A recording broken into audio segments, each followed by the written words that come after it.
have interfered in this matter? Is the complaint been registered against those miscreants who barged inside school? This is also putting at risk many of the school students who are inside. That's right. The police has taken cognizance of the matter, and what we are being told is that 4 people have been arrested in this case, and the police is probing the entire matter. So clearly, this is something which is, just simply unpardonable. It's a condemnable incident that has taken place. Onus, of course, lies on the security that is in place at the school. So the school authorities, the management, will have to answer as to how.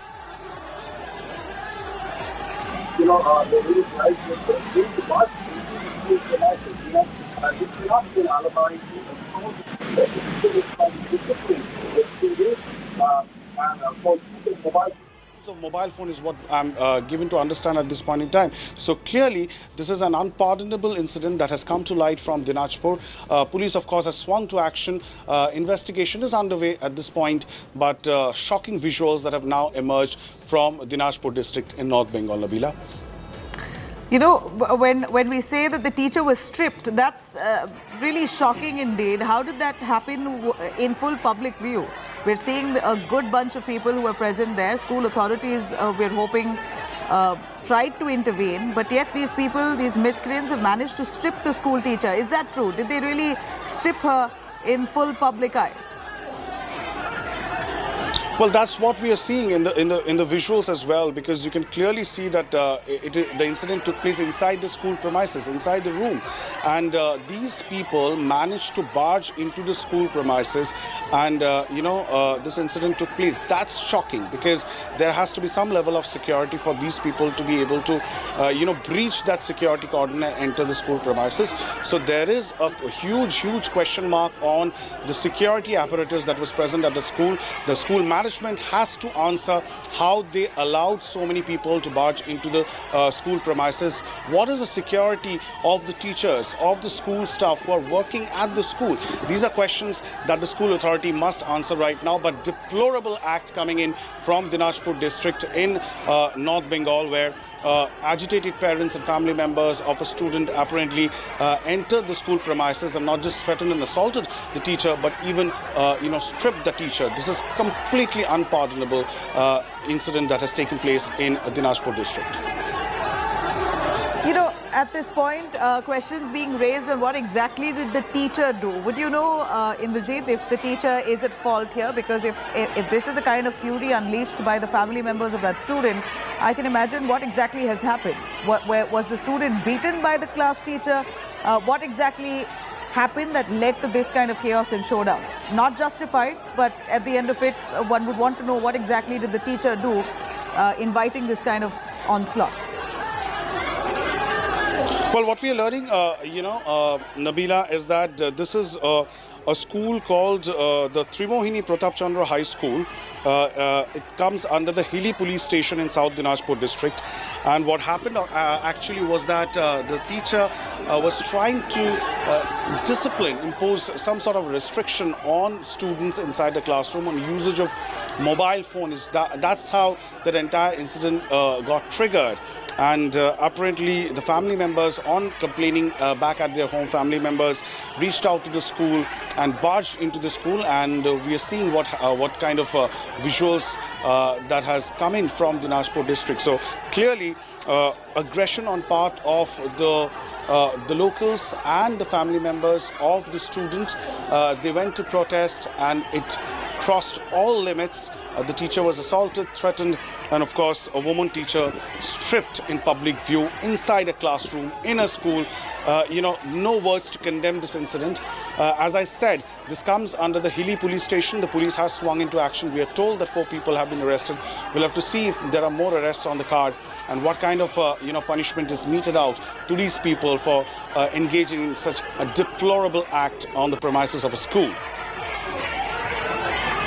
You know, at this point, we're looking at the school teacher who's been severely abused and assaulted by these perpetrators. Have they been booked? Has the police intervened? Have they, strict sections must be slapped against them to stop this right here, because you never know, in a bid to discipline students, many teachers do take strict action. In fact, there have been cases where teachers have beaten students as well, but this in their view is a way to discipline them. But if that much liberty is not given to teachers, then one can only imagine what safety will teachers and school managements really have. If people like this barge into school premises on a regular basis to try and discipline school teachers, then how will they function? Well, that is the big question, Nabila. You know, if a school's teacher and the school staff, they don't have security, how are they going to function? Because when you think of a school, it's supposed to be a very safe environment where students and teachers interact and engage freely. This is not the kind of precedent that one would like to see in a school, but this is exactly what has made this hit the headlines today. It's shocking nonetheless, where a woman teacher is being assaulted and stripped in public view inside a classroom. Think of the precedent, that is being set for students, other students at that school. What are they going to learn? What is the kind of message that they would, they would get? And what about the other teachers in that school? How are they going to operate in that school unless there is a safe environment for them to operate and teach students? This is not the message that one should go. Strict action should be initiated against, all the perpetrators of this crime. And apparently, what we are given to understand is that when the principal entered, the angry agitators, they also attacked the principal's car when the principal entered the school premises. What we are told, at the place, a huge police deployment has been made so that things can be brought into control.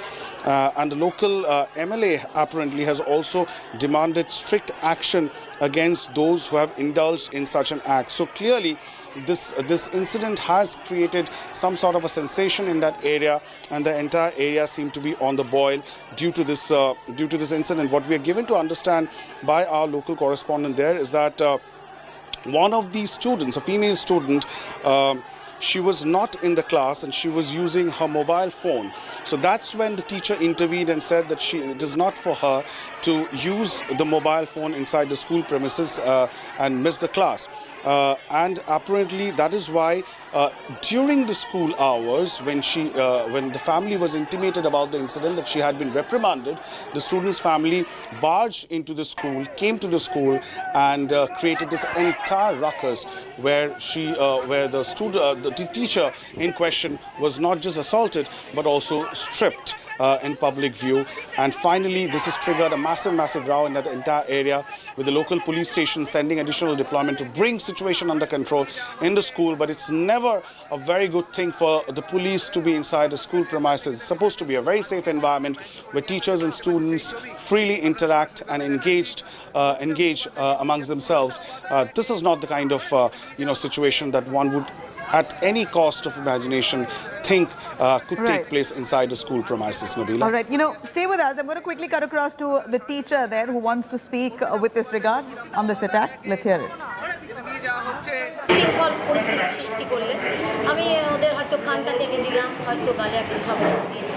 ক্লাসের মধ্যে হয়তো চিৎকার চেঁচামেচি করছে কিংবা হাসাহাসি করছে, এটা আমার অভ্যেসের ব্যাপার।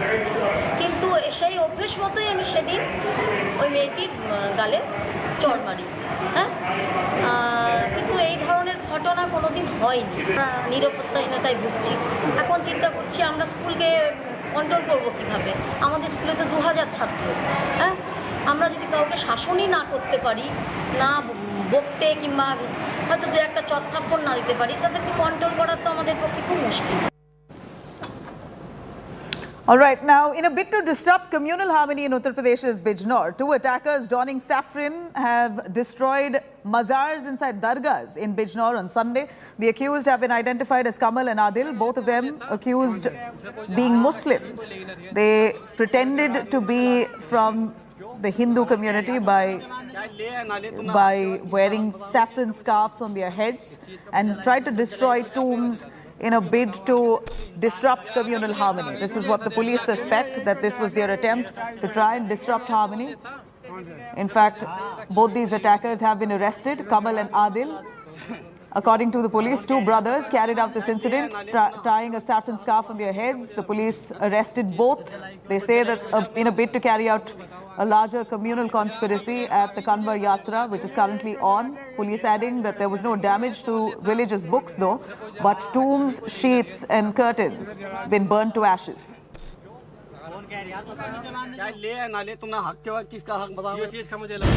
पुलिस की पीआरवी तथा स्थानीय एडिशनल एसपी, सीओ, एसएचओ ने मौके पर पहुंचकर उसका जायजा लिया। तब तक एक और सूचना आई कि दूसरी जगह पे भी भूरेलाल की मजार पे भी कोई तोड़फोड़ हुई। पुलिस वहां भी पहुंची और बहुत ही त्वरित कार्रवाई करते हुए दो व्यक्तियों को गिरफ्तार किया, जो दोनों व्यक्ति सगे भाई हैं तथा इनकी उम्र लगभग 25 से 30 वर्ष है और इनका नाम क्रमशः कमाल और आदिल है।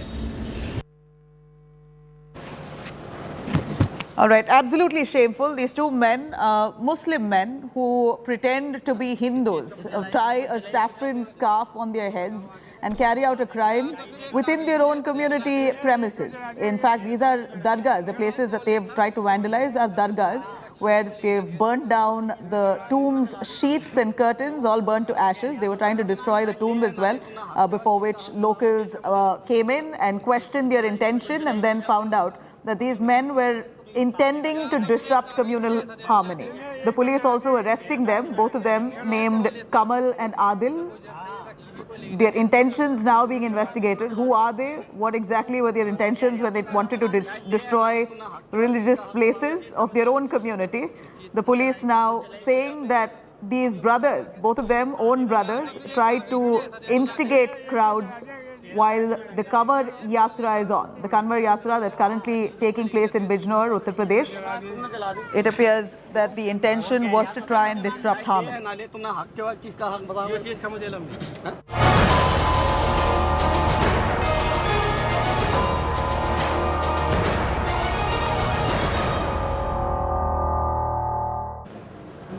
All right, massive showdown over AAP's excise policy intensifies in Delhi. Delhi unit of the BJP is staging a protest outside the Aam Aadmi Party office against the excise policy of the Delhi government.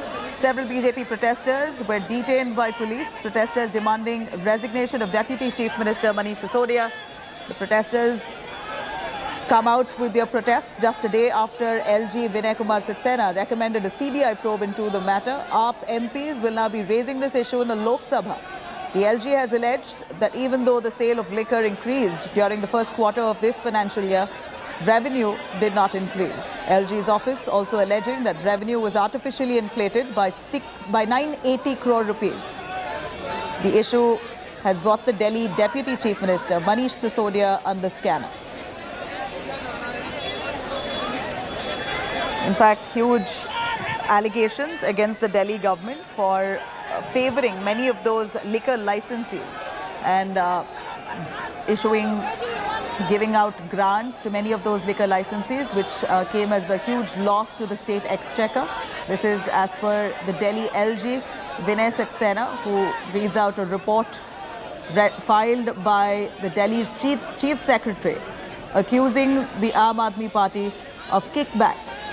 Of course, the Aam Aadmi Party refusing or denying these allegations, saying the Delhi LG is speaking with malice, trying to tarnish the AAP government, which is supposed to be an honest party.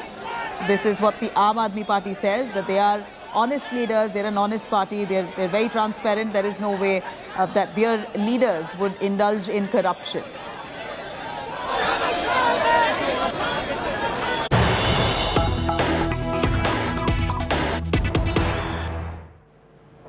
All right, cutting across to Karnataka. Karnataka Congress Chief Minister Nataka now exploding yet again. Congress mulls over action against MLAs who openly backed Siddaramaiah for Chief Minister's post. Karnataka Congress says that disciplinary action committee is examining his statements. If statements really violates discipline of the party, then action will be taken. MLA Zamir Ahmed, though, remaining defiant. He is known as a man who is a Siddaramaiah loyalist, and Zamir Ahmed time and again has spoken out in favour of Siddaramaiah becoming the chief ministerial pick for the Congress party. And he, now remaining defiant, says, "No one can shut my mouth. I haven't said anything wrong. I've stated people's and my opinion. What's wrong in what I said?" Let's hear it. Amir Ahmad Khan bai yawa pustaka gotta nan satrane bai nan satrane bai nan bai muchaki agnalu sanjay sir nan em tappe ಹೇಳಿದೀನಿ ನಾನು ಜನರ ಅಭಿಪ್ರಾಯ ಹೇಳಿದೀನಿ ನನ್ನ ಅಭಿಪ್ರಾಯ ಹೇಳಿದೀನಿ ರಾಜ್ಯದಲ್ಲಿ ಎಲ್ಲ ಕಡೆ ಪ್ರವಾಸ ಮಾಡ್ತಾ ಇದ್ದೀನಿ ನನ್ನ ಅಭಿಪ್ರಾಯ ಹೇಳಿದೀನಿ ಈ ಜನಗಳಲ್ಲಿ ಕೇಳಿ ಅಭಿಪ್ರಾಯ ಜನರಲ್ಲಿ ಕೇಳಿ ಅಭಿಪ್ರಾಯ ಜನ ಅಭಿಪ್ರಾಯ ನಾನು ಹೇಳಿರೋ ತಪ್ಪೇನಿದೆ. All right. At this point, we do know that Siddaramaiah and DK Shivkumar, both the Congress biggies in Karnataka, are nursing chief ministerial ambitions. Siddaramaiah has already served one whole term, 5 years as the chief minister of Karnataka. He's looking at being the choice for the party this time as well. DK Shivkumar, on the other hand, who's currently known as a war horse. He's been working extensively on ground. He's really looking at being picked and chosen by the Congress High Command as their chief ministerial face. A decision hasn't come by as yet by the Congress High Command on who their pick is. But anyone supporting either side explicitly and speaking to the media about their thoughts, action will be taken against them. This is what the Congress senior leadership has conveyed to them. Zamir Ahmed, who has openly supported Siddaramaiah on various public platforms, says he's done nothing wrong. Nagarjun Dwarkanath joining us, tracking that story. Nagarjun, a quick word on what action is the Congress High Command mulling or overtaking on MLAs who are backing either of the candidates? Well, the discipline committee has swung into action in the last 2 weeks. We have seen both the camp leaders making statements that their own leader should be the chief minister, starting from DK Shivkumar camp and also who has been and this has taken into. All right, Nagarjun, we're going to try and patch your line yet again. Here is Zamir Ahmed, an MLA in Karnataka, Bengaluru, where he's openly backing Siddaramaiah as chief ministerial face. He's been pushing a message to the High Command all throughout. S. Prakash of the BJP spokesperson joining us on the phone line. Mr. Prakash, a quick word on your take of the Congress now not really deciding on who they want to choose as their chief ministerial face, but it appears MLAs are already taking sides and this whole issue is exploding within the Karnataka Congress. How does the BJP look at this? So there is a fight is open now between DK Shivkumar gang and the faction and the Siddaramaiah faction. So Zamir Ahmad Khan is a strong supporter of Siddaramaiah, who is now speaking openly against DK Shivkumar, and the party president cannot take any action against him. Anything done against with Zamir Ahmad Khan, it will be construed that Siddaramaiah will be the target. So their contention that the candidate this is very surprising. There are 5,000 aspirants in the Congress party. They have forgotten they have to win the 120 seats in the Karnataka Assembly election to become the chief minister. They are in no way in the reckoning. Despite that, everyone wants to be the chief minister now. Their fight is very open and their prospects are still reduced. You know, at this point, we would say even the BJP, for that matter, in Karnataka hasn't yet come down on a CM face. Is Bombay going to be your CM for the upcoming elections? The Home Minister, Mr. Amit Shah, has long back declared the coming assembly election will be fought on the leadership of Bombay. There is no confusion in the party at all. Okay, so Bombay is the face. Bombay is the face. Bombay is the face. Right. Has any BJP member claimed that he will be the chief minister candidate? None. We abide by whatever the decision High Command takes. And the High Command has said Bombay will be the chief minister's candidate. At this point, you also have the cabinet expansion coming up in a few weeks. How are you going to look at dissent that's brewing within the party? There's been a lot of talk about many of your leaders having aspersions. over not Being over being aspirant- denied a favorable post? No, aspirants will be there in any government, but it is for the chief minister and the central leadership to take the call on the cabinet expansion, and if it takes place, who should be in it? Yeah.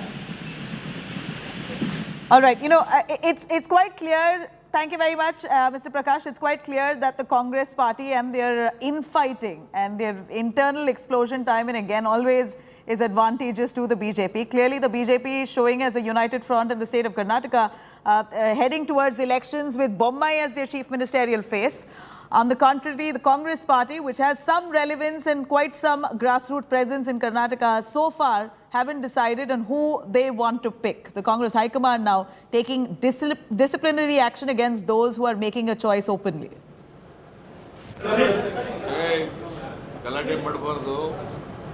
All right, shifting our focus here, death threats to Bollywood power couple Vicky Kaushal and Katrina Kaif. Mumbai police have now registered a case against an unidentified man for allegedly giving life threats to actors through social media. A case has also now been registered at the Santa Cruz police station, and police have initiated a probe into the matter. According to sources, Vicky had gone to Santa Cruz police station, filed a complaint there against an unidentified man for posing death threats and messages to him and his wife on Instagram. Vicky Kaushal in his complaint has stated that the accused has been stalking his wife Katrina Kaif and threatening her as well. A case has also been registered under the Indian Penal Code, the IPC 354D, 5062 and Section 67 of the IT Act. Here's the deal. There are so many weirdos in every country, okay? And there are so many people playing games, and there are so many people wanting to make easy money, and the gangster style is the easiest because then all you have to do is to send a threat. So these weird people, I mean, there isn't even a reason, right? They have not even given a reason. Have they offended anybody by saying something or doing a film that hurts anybody's whatever sentiments? So this is a new, like a fashion, I suppose, that anybody and everybody can give a threat. And it's unfortunate, but obviously the police has to take the cognizance about this because just in case the threat is real, I think it is fake. All right. At this point, we see that Vicky Kaushal and Katrina Kaif, largely their marriage was viewed as interfaith marriage ever since their wedding. And even before that, they have received enough and more criticism, trolls, they're saying all sorts of things. But this, it appears, has taken a whole new turn with death threats being issued to them. That now is being taken up seriously. Vicky Kaushal not taking this casually. He files a complaint at the Santa Cruz police station. Several sections of the IPC has also been slapped on this unknown person. But how easy or difficult is it for the police to hunt down an anonymous troll? Of course, in light of what's happened to Sidhu Moosewala, the murder of the very popular Punjabi rap singer, and then death threats being given to Salman Khan and his father. In light of that, it appears that Bollywood stars at this point not taking such tolls lightly. Vicky Kaushal, Katrina Kaif have reached the police station. In fact, they've reached out to the Santa Cruz police station. Vicky himself arrives there and files a complaint, and sections of the IPC registered against unidentified person. How and when is the police going to crack down on this cyber criminal remains to be seen. But we do know, as per stars extensively receiving all sorts of comments on their social media platforms, but when it becomes a death threat, of course, the police then stepping in to crack a whip. Mustafa, for more on that. Mustafa, a quick word on what kind of threat was issued to Vicky Kaushal and Katrina Kaif. Do we know what exactly was said on that social media platform? And we hear that in the complaint copy, Vicky has alleged that one of those men is stalking Katrina Kaif. Is that a physical stalker or is it stalking online? Well, it was, stalking online and physically as well, and hence Vicky Kaushal has registered a complaint. Remember, they were out on a holiday and just returned back to Mumbai a few days ago. And Vicky Kaushal has said that he has been receiving abuse and threats on social media. And as per that, case has been registered under the IPC and the IT Act. Adding to this, he has also said that as Katrina is also being stalked and she is also receiving the same threats. So the police is now trying to identify what is the kind of threats which they have received who's the person who is giving this threat, and then only it can be determined whether it should be taken very seriously or not. But yes, the kind of stalking which was taking place, Vicky Kaushal had to approach the police. Santa Cruz police station has registered this case and they are investigating further. All right. Mustafa, at this point, we do know that what has happened to Sidhu Moosewala has really sent shivers down our spine. One can only imagine what stars and actors are really going through at this point, because you have gangsters there on the prowl, outrightly, very brazenly sending out death threats, and on social media and in person, letters being issued to Salman Khan's father. I mean, one can't even imagine what these actors might be going through. So much stress that this could lead to. Yes, of course. And these days, these stars are taking these threats seriously. As you rightly mentioned, that Salman Khan had recently in June received a threat letter. His father had received it just outside their apartments in Bandra. After which these threats are being taken seriously. And also what we are being told is that these stars have to go through a lot of trolling, online threats, online abuses. But till the time it becomes a serious matter, in this case, it has become a serious matter with the kind of trolling which was taking place and stalking which was taking place. Hence, Vicky Kaushal thought that it would be better for the police to investigate this person and arrest him if possible. So hence, he has registered the complaint, and the police is trying to investigate via social media accounts and physically also with call records and other things to find out who is this person and what was his real motive. Back to you. All right, Mustafa, thank you very much. Let's really hope that the police cracks down on these unidentified people. Let's hope that this is an end to this case. Coming up on the other side, monkeypox alert in India. A total of 4 cases has been reported. WHO calls this a global emergency. More details on the other side. Stay with us.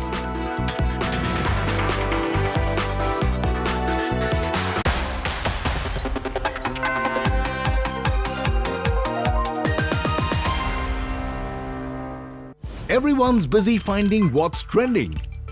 You're busy finding out why. India Today, for those who research before reacting. Download the India Today app now.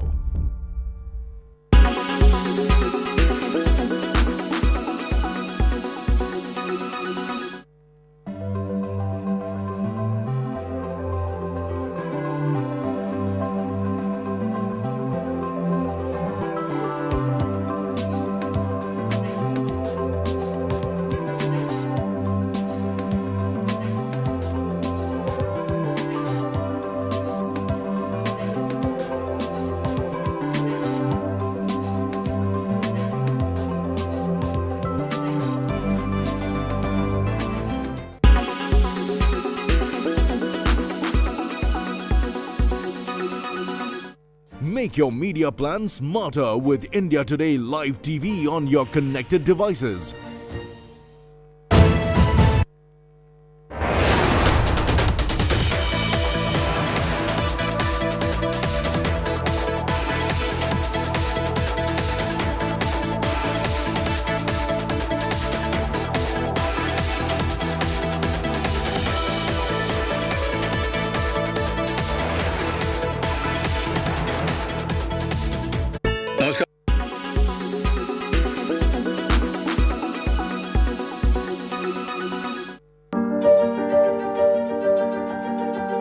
NASA beamed doctors into the middle of the International Space Station while they were physically on Earth. This might seem like a scene from a sci-fi movie, but this technology now exists. NASA tried this new method to ensure medical help is provided to people in adverse situations. This is being called the first holoportation handshake from Earth in space. So what is holoportation and how does it work? According to NASA, it is a capture technology that allows high-quality 3D models of people to be reconstructed, compressed and transmitted live anywhere in real time. When these images are combined with mixed reality displays such as HoloLens, it allows users to see, hear and interact with remote participants in 3D. The technology gives a feeling as if the person is right in front of you. NASA says that the technology could be highly effective in deep space where communication lag is a major problem due to the immense distance between Earth and other objects. Using the Microsoft HoloLens Kinect camera with custom software, NASA flight surgeon Dr. Joseph Schmid and their teams were holoported. They interacted with astronaut Thomas Pesquet in a two-way conversation. Holoportation is not new. It has been in use since at least 2016 by Microsoft. But this was the first use in such an extreme and remote environment as space. You are...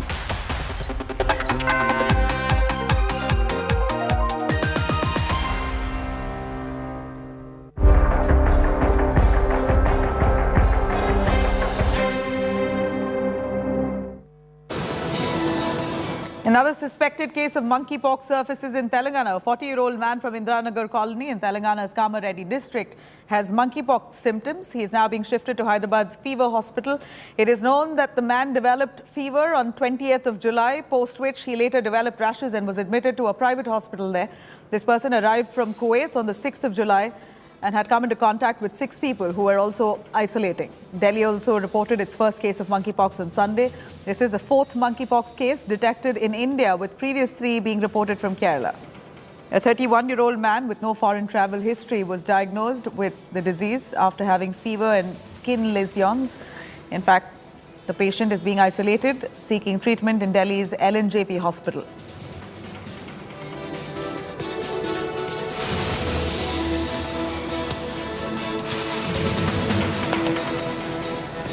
All right, for more on that, you could log on to indiatoday.in. You could also download our app for more. Stay tuned. I'm going to come back with the top headlines.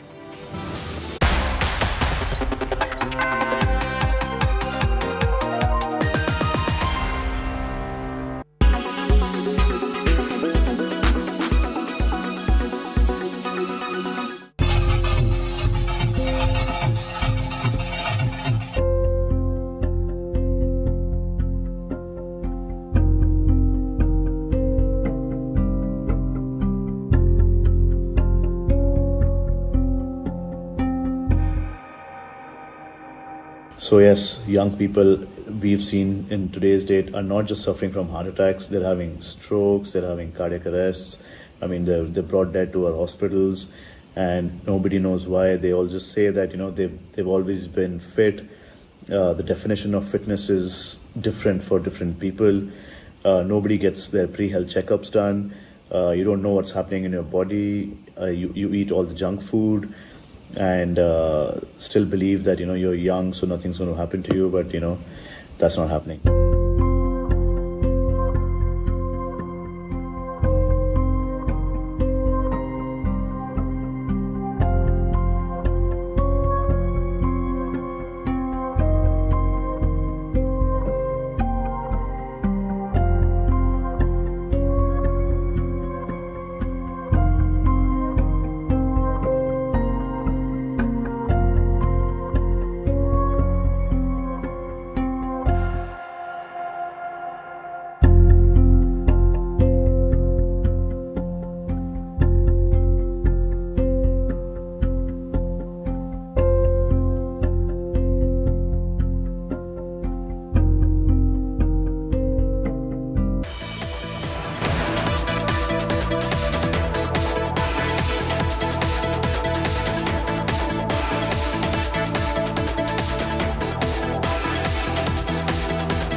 These are forest fires scorching Europe. France, Greece, Portugal and Spain all are seeing fire blazes destroy thousands of hectares of land. Thousands have been forced to flee their homes. Climate change has stacked the deck in favor of bigger and more intense forest fires over the last few decades.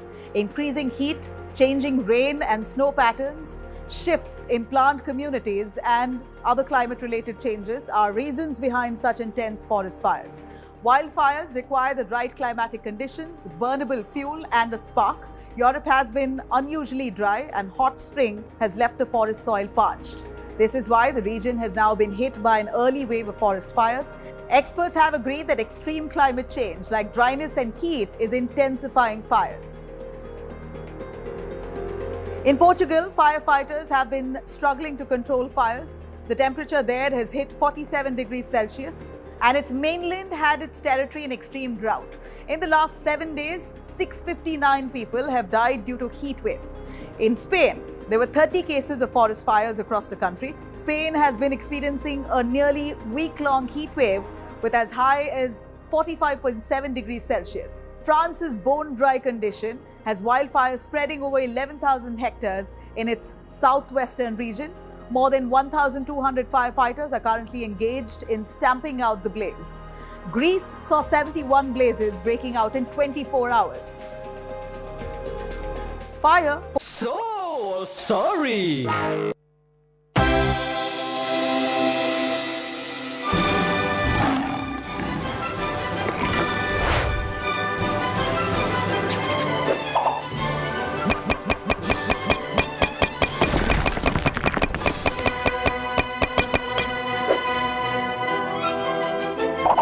Sir cheese, Sir paneer.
Co-powered by The World Comes Together at Sharda University. In association with Green Lamb Laminates, Har Gustakhi Saaf.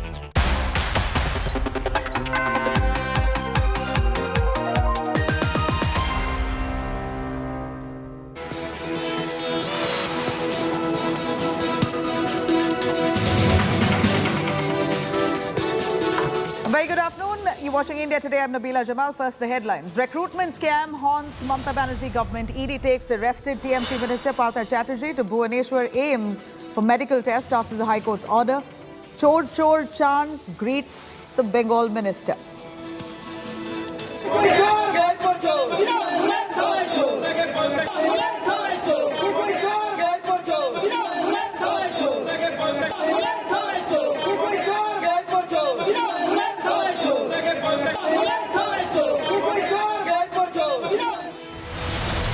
Karnataka Congress Chief Minister Nataka explodes party mulls over action against MLA Zamir Ahmed, who openly backed Siddaramaiah against DK Shivkumar. A bid to disrupt communal harmony amid cover yatra in UP's Bijnor. 2 attackers donning saffron destroyed homes. Arrested, accused, identified as Kamal and Adil.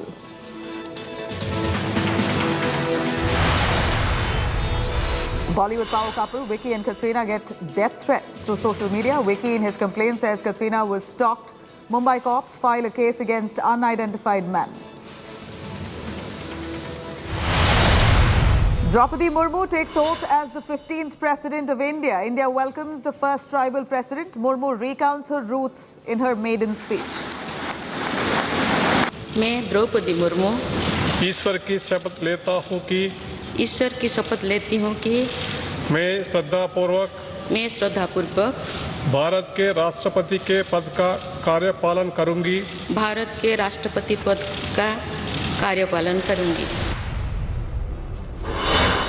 And monkeypox alert in India. A total of 4 cases reported, 16 labs set up for testing samples. WHO calls this a global emergency.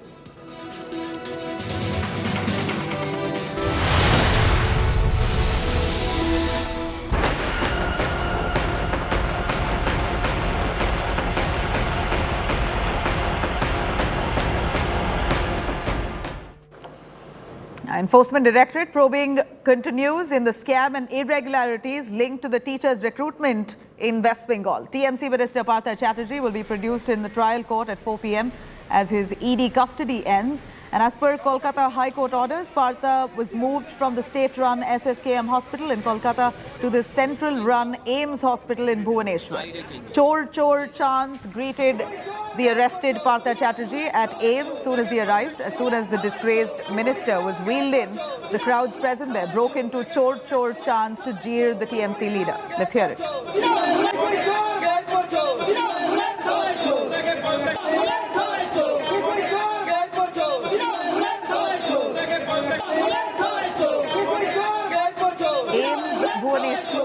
Asked to file a report on Bengal Minister's health and submit it by 3 p.m. this afternoon. As per the ED memo, after his arrest, Partha Chatterjee dialed Bengal Chief Minister Mamata Banerjee at least 4 times, but none of those calls were received by her. Partha's aide, Arpita Mukherjee, was also sent to one-day ED custody. She is currently undergoing medical checkup before being produced to court today. In fact, she will be produced before court today sometime. A medical check being done in the meanwhile. We have constituted the committee and then we'll examine. This is just we have seen the patient. So detail we'll see and then let you know what exactly. This is the just beginning. We have not gone in detail all the investigation, everything. Then we'll let you know everything. ED court के आदेश से जो काम चल रहा है तो ED अपने तैयारी के साथ काम कर रही है। आज तक जो लोग सीबीआई ईडी का विरोध कर रहे थे, आज उनका इंक्वायरी जल्दी हो ये सब बोल रहे हैं। क्या अधिकार है उनका? अब जो काम कर रहा है, जिनका हाथ लगा है इतना डॉक्यूमेंट्स, वो आगे भी करेंगे, उम्मीद है। और मुझे लगता है कि बहुत जल्दी और कुछ देखने को मिलेगा, जिससे बंगाल के लोग अभी तक दुखी थे, पीड़ित थे कि यहाँ भ्रष्टाचार चरम पर है, कोई न्याय नहीं हो रहा है, उनको कम से कम न्याय मिलेगा। इसके खिलाफ ये बीजेपी वेट कर रहा था, तुमको पकड़ा जाएगा। 1 महीना वार्निंग था, इसमें ज्वाइन कर देते तो बीजेपी में वो आके गंगा जल धो के पवित्र हो जा सकता था। बीजेपी का जबान में ये सब मानता नहीं, शोभा नहीं देता, क्योंकि ये विंडिक्टिव है, विरोधी को ख़त्म करने का इसका राजनीति है, झूठ मुकदमा करने के लिए विरोधी को फंसाने का कोशिश करता है। ये सब बीजेपी का, इसलिए बोलने का उसका हक नहीं है। Let me quickly cut across to Indrajit Kundu, joining us live from Kolkata, tracking the story. Indrajit, such grave allegations of corruption and the evidence is incriminating enough for the ED to keep him custody for a little longer. We hear that 21 crores and more has been found across his close aides' homes and offices. And now Partha Chatterjee says that he's being framed. Do give us the gravity of this case. Well, Nabila, you know, these are very serious allegations because, as you said, more than 21 crores in cash recovered from Arpita Mukherjee, whom the ED has now termed as a close aide of Partha Chatterjee. There's a lot of explaining to do as far as Partha Chatterjee is concerned in this entire case. And remember, the ED took some time before they initiated this action where joint raids were conducted across several locations in West Bengal, including Minister Partha Chatterjee's residence as well as Arpita Mukherjee's residence. So they did have some specific inputs, following which they were able to, haul that massive amount of cash, more than 21 crore rupees in cash. And the ED says that possibly these are the proceeds of the crime. So they will have to now link it with the amount of money that was recovered from various people who were seeking jobs in the SSC recruitment cycle. So that's the job as far as the ED is concerned. The job is clearly cut out. But what's going to happen today, of course, is that ED is going to seek further remand for Arpita as well as Partha Chatterjee. As you know, Partha Chatterjee is undergoing medical tests in Bhubaneswar. He will be produced before court through a video link. ED wants them in remand because they want to interrogate and question both of them, and both of them face to face, so that they can be cross-questioned. Because Partha Chatterjee, remember, and the Trinamool Congress has maintained that Arpita Mukherjee has got no connections with the Trinamool Congress. At the same time, what's interesting is that the Trinamool Congress is also maintaining some sort of a safe distance from from this entire episode, saying that whoever residents from where the money has been recovered, they are the ones who need to answer. Their lawyers need to answer, and not the party. The party has got no connection with the money or the case at this point in time. So Trinamool Congress distancing itself. Partha Chatterjee, in a sense, has been kept away to fend for himself. The ED, of course, will seek 14 days remand of both Arpita and Partha Chatterjee once they are produced before court later today. You know, Indrajit, do stay with us. I'm going to take us through our viewers on what's been the latest developments when it comes to Partha Chatterjee and his arrest by the Enforcement Directorate. It appears after his arrest, Partha Chatterjee dialed Bengal Chief Minister Mamata Banerjee multiple times, according to the ED's arrest memo. In fact, a person soon after arrest is given an opportunity to call his family members and anyone that he wishes to inform them about the arrest. And Partha Chatterjee, we believe, has opted to call Mamata Banerjee. He called her thrice over, but there was no answer. Mamata Banerjee did not answer her calls multiple times when Partha Chatterjee tried to reach out to her. And here we see that at least 3 calls that were made, one at 2:30 a.m., then at 3:30 a.m. and at 9:35 a.m. All these calls left unanswered. TMC, of course, claiming that they have, in fact, they're denying these allegations, claiming that Partha Chatterjee's phone was confiscated. There was no way or room for him to use his phone to call Mamata Banerjee. However, in the police arrest memo, this is the information given explicitly. Indrajit, Mamata Banerjee being contacted multiple times, Partha Chatterjee desperately trying to reach out to her. That's precisely what's mentioned in the police's memo, but the TMC denying it, saying that there was no call made to Mamata. What's the fact here? Well, you know, the Trinamool Congress has not really denied the fact, but what they're trying to say is the party seems to be clearly miffed. Sources are telling within the Trinamool Congress that the party is miffed because Partha Chatterjee did mention Chief Minister Mamata Banerjee there. And it's mentioned in the ED's arrest memo. So they think that this is something which was avoidable. This is unnecessary that Mamata Banerjee has been dragged into all this. But the fact remains that the ED memo does mention that when a person is arrested, he or she is allowed to make that a phone call to a near and dear one. In this case, a very senior minister of West Bengal cabinet being arrested, and he dials the number of Chief Minister Mamata Banerjee very late at night and wee hours in the morning. Of course, it went unanswered, but this has created some amount of embarrassment for the party because Mamata Banerjee's name has been dragged in this, and that's precisely the reason why I said, sources within the Trinamool Congress are telling us that they're trying to distance themselves in the case. They're saying that if, they have complete faith on the court, let it be proved in the court, and if he's proven guilty, then the party will initiate action is what the Trinamool Congress... Indrajit, do stay with us. We have Agnimitra Paul of the BJP West Bengal unit joining us on the phone line.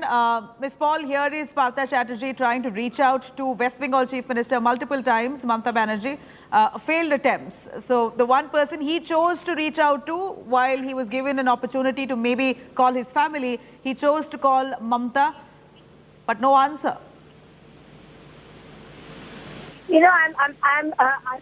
Whenever you are in trouble, you call up the person who is closest to you. So this time, Mr. Partha Chatterjee chose to call Mamata Banerjee, and as usual, Mamata Banerjee didn't answer his call because Mamata Banerjee's track record is such that she uses people and she throws away. She did the same thing with Kishanji, she did the same thing with other people. But this time she can't throw away Mr. Partha Chatterjee because she knows that if Partha Chatterjee opens his mouth, she will be the first person who will be in trouble.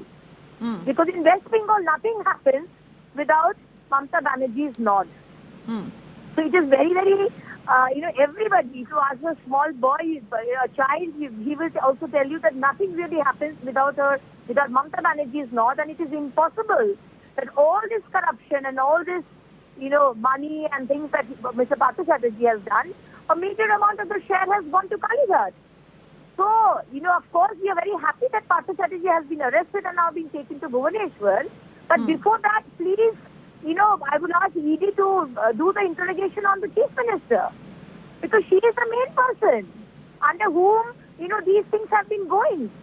Now we are seeing that the maximum number of Hawala things are going from West Bengal. From where did these envelopes come? These envelopes were written Government of West Bengal Education Department. These envelopes were in with Miss Arpita Mukherjee's house. From where did these envelopes come over there? What is the connection with Partha Chatterjee and Arpita Mukherjee?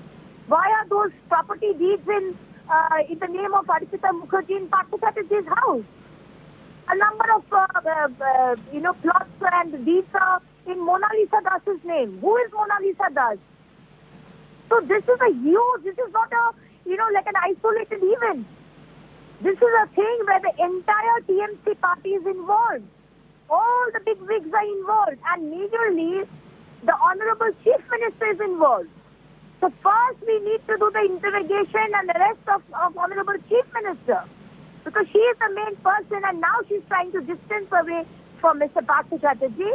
And at the same time, she's afraid that Mr. Partha Chatterjee, if he opens his mouth, she will be the first person to be arrested. At this point, while the investigation is still on, the TMC distancing itself, saying that money has nothing to do with the party whatsoever. It's for the person whose house this money was found, for her and her counsel to answer. Don't pull us into this mess. See, they don't have any other excuse. What will they say? And who is the spokesperson of TMC party? A person who has been convicted, who was arrested with Sharada, and the person had said that the main amount of the Sharada scam has gone to Chief Minister's house. This person is the spokesperson of TMC right now. So, they don't have anything else to say. They know they are in big trouble now. And that is the reason why they have to, make all these kind of stupid excuses to say that, how come party is responsible for what Mr. Partha Chatterjee has done. So let's wait. Let Mr. Partha Chatterjee open his mouth and let everyone, all big name come into the forefront. But first of all, Honorable Chief Minister needs to be interrogated, because without her nod, nothing happens in West Bengal. Right. Ms. Agnimitra Paul, thank you very much. Appreciate your views on that.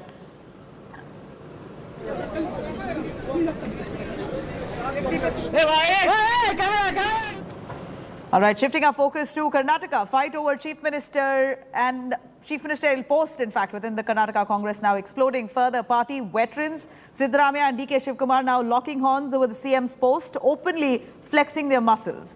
Siddaramaiah's loyalist Zamir Ahmed has now backed him openly as the Congress chief ministerial face. The move did not go down well with the Karnataka Congress unit at large. The party is currently mulling over action against Zamir Ahmed. It has already made the disciplinary action committee, which is examining his statements. Meanwhile, MLA Zamir Ahmed remains defiant. He says, "None can shut my mouth," adding that he just shared his opinion and what the people really want, and that's nothing wrong in that. The Siddaramaiah-DKS rivalry has now torn the Congress apart, with polls being just around the corner. It seems like these internal party issues need to be dealt with.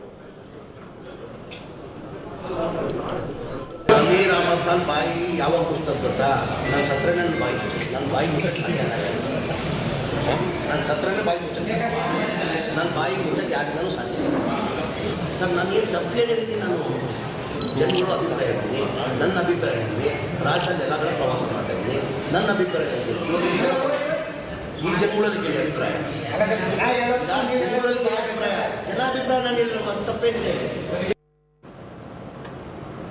All right, we know that Siddaramaiah and DK Shivkumar both nursing chief ministerial ambitions, and it seems like the Congress in Karnataka is not able to get their house in order with the two veteran leaders in the party locking horns. Let's hear it.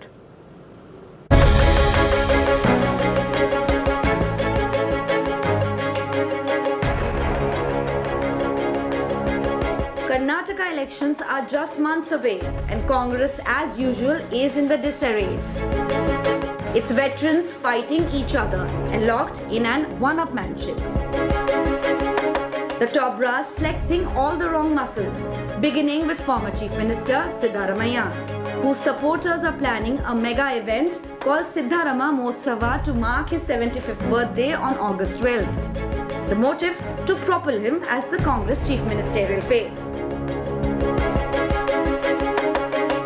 His bitter rival DK Shivkumar, meanwhile, is on a mission to pip past Siddha and anoint self as Congress Chief Minister face.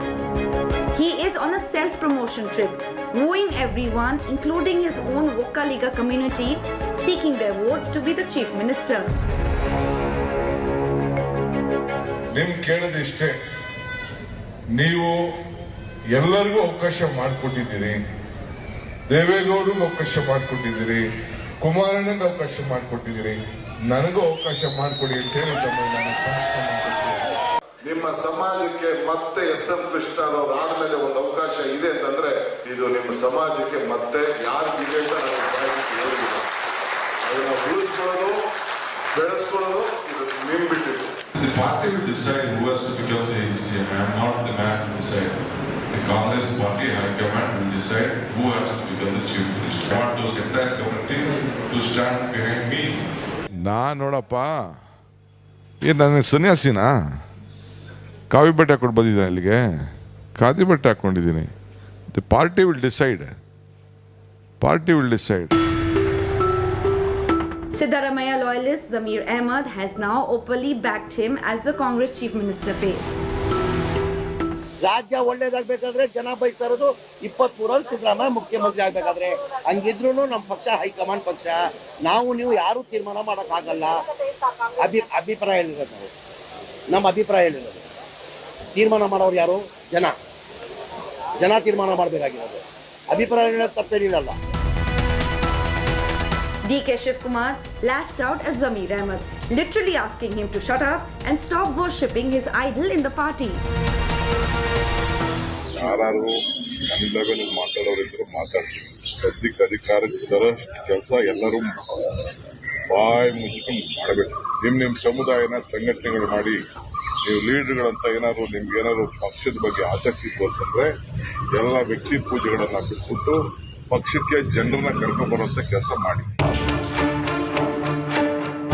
Another Congress stalwart, Mallikarjun Kharge, also took a dig at Siddaramaiah, mocking his birthday bash push, declaring that he will not celebrate his own birthday since both Sonia and Rahul Gandhi are facing the ED. I thought it is better in difficult days I should stand with my leader and I should support and give moral support. That's why cancer I did not want to go to Bangalore and Gulbarga. The Congress infighting is giving rivals ample opportunity to poke fun and mock the Congress heavyweights. DK ಶಿವಕುಮಾರ್ಗೆ ಪಾಪ ಅವ್ರಿಗೆ ಬಹಳ ವರ್ಷದ ಒಂದು ಕನಸು CM ಆಗಬೇಕು ಅಂತ ಅನ್ನೋದು ಒದ್ದಾಡ್ತಾವ್ರೆ. ಅವರು KPCC ಅಧ್ಯಕ್ಷರಾಗಿಯೇ ಸರಿಯಾಗಿ ಕೆಲಸ ಮಾಡೋಕ್ಕೆ ಬಿಡ್ತಾ ಇಲ್ಲ ಅಲ್ಲಿ ಕಾಂಗ್ರೆಸ್ಸಲ್ಲಿ. ಮಾಜಿ ಮುಖ್ಯಮಂತ್ರಿ ಸಿದ್ದರಾಮಯ್ಯ ಅವರು ಮತ್ತು DK ಶಿವಕುಮಾರ್ ಅವರು ನಾನು ಒಂದು ತೀರ ನೀನೊಂದು ತೀರ ಆಗಿದ್ದಾರೆ. ಮೊದಲು ಅವರ ಪ್ಲೇಟ್ನಲ್ಲಿ ಏನಿದೆ ಅನ್ನೋದನ್ನು ನೋಡ್ಕೊಳ್ಳಿ, ಆಮೇಲೆ ಇನ್ನೊಬ್ಬರ ಪ್ಲೇಟಲ್ಲಿ ಏನಿದೆ ಆಮೇಲೆ ನೋಡಿ. SM ಕೃಷ್ಣ ಅವರಾದ ನಂತರ ಒಂದು ಅವಕಾಶ ನಮ್ಗೀಗ ಸಿಗ್ತಾ ಇದೆ. ನಮಗೆ ಏನರ್ಥ? ಒಕ್ಕಲಿಗರಿಗೆ ನಾನು ಒಕ್ಕಲಿಗರ ಲೀಡರ್ ಅಂತ. ಸಿದ್ದರಾಮಯ್ಯ ನಾನು ಎಲ್ಲಾ ಜಾತಿ ಎಲ್ಲಾ ಧರ್ಮವನ್ನ ಒಟ್ಟಿಗೆ ಸೇರಿಸ್ಕೊಂಡು ಹೋಗ್ತೀವಿ, ಕುವೆಂಪು ಅವರ ಮಾರ್ಗದರ್ಶನ ಹೋಗ್ತೀವಿ ಅಂತ ಹೇಳ್ತಾರಂತೆ ಸಿದ್ದರಾಮಯ್ಯ. ಅವ್ರ ಜಾತಿಯವ್ರನ್ನೇ ಹೇಳ್ಕೊತಾರೆ, ಇತ್ತೀಚೆಗೆ ಸಾಬರ ಜೊತೆಗೆ ಹೊಂಟಾರೆ. ಇಷ್ಟು ವೈಯಕ್ತಿಕವಾಗಿ ನಮ್ಮ ಮುಖ್ಯಮಂತ್ರಿ ಆಗ್ತೀವಿ ಅಂತ ಒಂದು ರೀತಿ ಭ್ರಮೆನಲ್ಲಿ ಬಿದ್ದುಬಿಟ್ಟಿದ್ದಾರೆ ಇಬ್ರು. ನಿಮ್ಮಗಳ ಮೇಲೆ ನಂಬಿಕೆ ಇದೆ. ಈ ನಾಡಿನಲ್ಲಿ ಬಹಳ ಜನ ಮುಖ್ಯಮಂತ್ರಿಗಳಾಗಬೇಕು ಅಂತ ಹೇಳಿ ಆಸೆ ಪಟ್ಟಿದ್ದಾರೆ. ಆದರೆ ಭಗವಂತನ ಇಚ್ಛೆ ಬೇರೆ ಇದೆ, ತಾಯಿ ಚಾಮುಂಡೇಶ್ವರಿಯ ಇಚ್ಛೆ ಬೇರೆ ಇದೆ. The Siddaramaiah-DK's rivalry has toned the Congress, with polls being just around the corner. Will this advantage BJP in Karnataka? Bureau Report, India Today.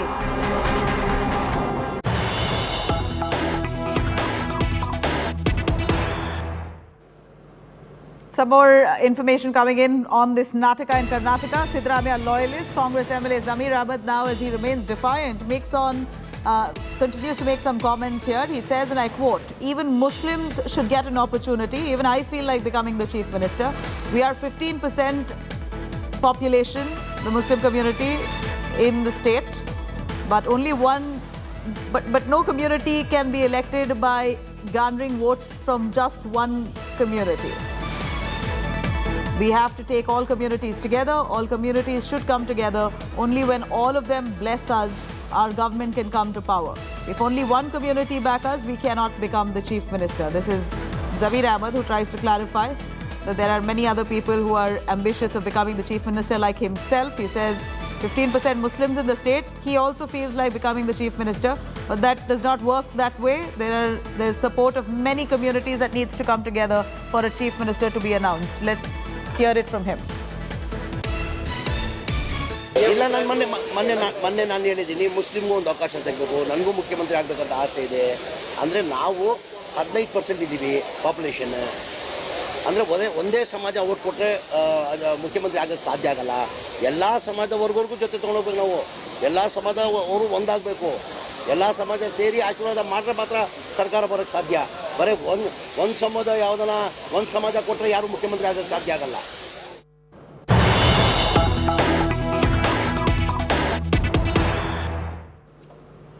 Some more big news coming in from the state of Tamil Nadu. Another suicide shocker comes to light.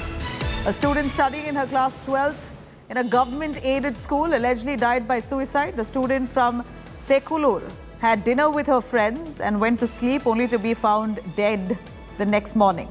Upset parents, relatives staged a road roko seizing government buses on Tirutani Road, claiming that the school didn't inform parents appropriately. Police force has now been deployed on ground to maintain law and order, while CID officials now visiting the school premises to conduct an inquiry, while holiday has been declared in the school. Pramod Madhav joining us live for more on that. Pramod, a quick word on yet another school suicide case that's rocked the Tamil Nadu government. What's happened this time? Nabila, it's an extremely tragic situation that a child has died, and what the police sources we could hear from them is that the child was only found hanging from the ceiling inside the hostel room. This is what we are hearing as a first point. But however, police also claim that they are not going to divulge any more information on the matter because this falls under the prerogative of the CBCID as per the directions of the Madras High Court with the former case that occurred in Kallakurichi. So currently CBCID officials are also over there, but as a preemptive police force have been placed there to make sure nothing like Kallakurichi happens again. And so far we could hear that the relatives are the ones who are extremely upset because a few of them are claiming that the school did not inform them properly, and they also, just like you mentioned, held a road roko. Not just that, they also lay siege of Tamil Nadu transportation buses over there, and only after officials came over and told them that they will take adequate action on this matter, the buses were let go of. However, situation over there, police forces are in large number, and CBCID as we speak have initiated an investigation, Nabila. Thanks very much, Pramod, for joining us with those details. The government now swinging into action, have already deployed officials to investigate on this incident.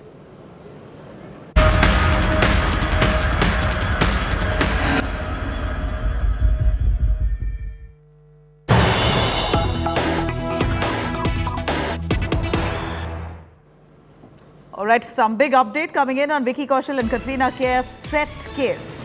Mumbai police have now arrested a person named Manvinder Singh. Manvinder Singh, a struggling actor, a big fan of Katrina Kaif, wanted to marry Katrina, and that's why for the last few months he's been constantly harassing her on social media. The arrest has taken place today. The accused lives in Mumbai. All right, a big development coming in on Vicky Kaushal, Katrina Kaif threat case. The Mumbai police arresting a man named Manvinder Singh. He's said to be a struggling actor, a big fan of Katrina Kaif, and has been stalking her for the last few months, constantly harassing her on social media. Finally been arrested. Let me cut across to Dev Kotak, joining us live from Mumbai. Dev, a quick word on who this man is. The accused, Manvinder Singh, has been arrested, we believe. He's a struggling actor. Does he know Katrina Kaif personally? What more do we know of this accused? He is believed to just have done a commercial where even Katrina Kaif was one of the brand ambassadors. That's the unconfirmed part that we know for now. But he has been arrested in what Mumbai police calls it as technical investigation, through that he was traced. And they realized that a man named Manvinder Singh is the accused and is responsible and behind the whole death threat incident, also using Instagram as a tool to send out private messages. He had sent threats to Vicky Kaushal, and then also he had been stalking his actress wife Katrina Kaif, a pretty renowned actress. And of course, under sections 506(2), which is criminal intimidation, and section 354(b), which amounts to stalking, and section 66 of the Information Technology Act, the said accused has been booked, and an FIR was filed earlier this morning at the Santa Cruz police station in Mumbai. Also, the Mumbai police are further interrogating the accused, who has been arrested a while ago. And this is what also the Mumbai police has confirmed.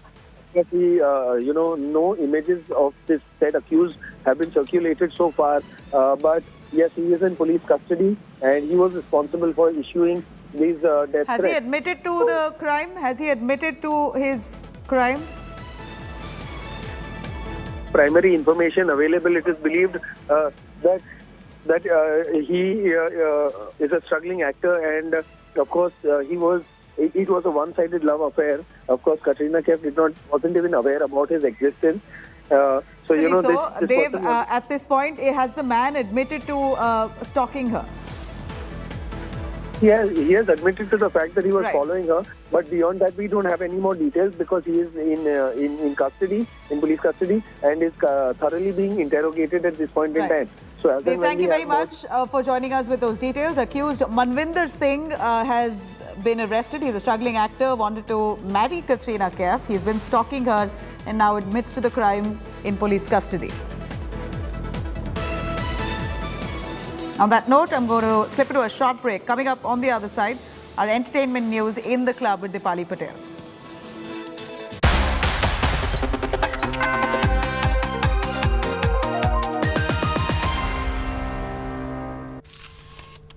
Kerala's public health. All political parties travelling from different parts. Armed with facts, Looking at political back. she takes the news by its horns. Do you think the future of these students are not hampered? Fierce, bold, and direct, setting the tone for the biggest stories from every corner and every angle. Expect nothing but the unfiltered truth. News first, niceties later. Watch me, Nabila Jamal, on India Today.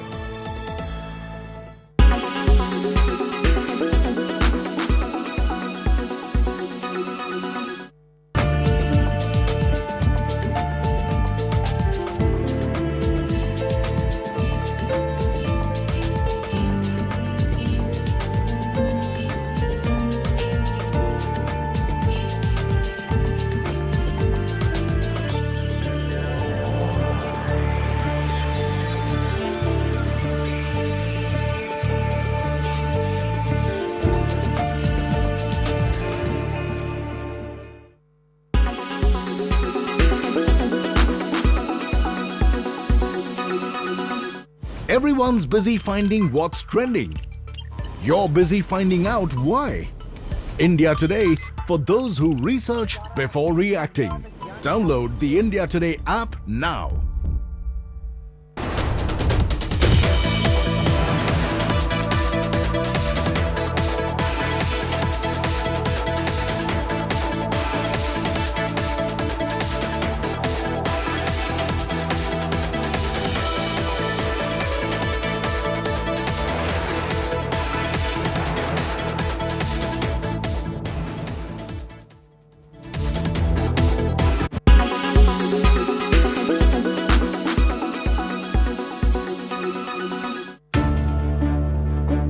The Zindagi Na Milegi Dobara dreams may soon turn into a reality.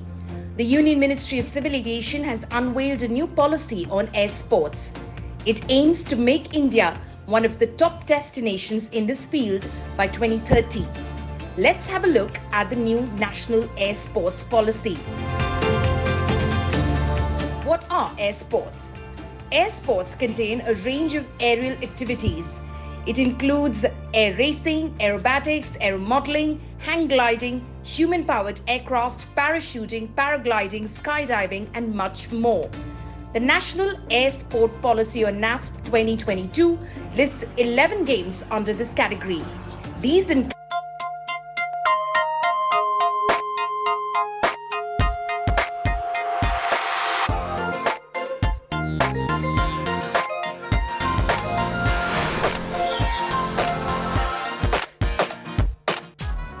Hello, welcome. You're watching In the Club. I'm Dipali Patel. This is where we get you the best from the world of entertainment.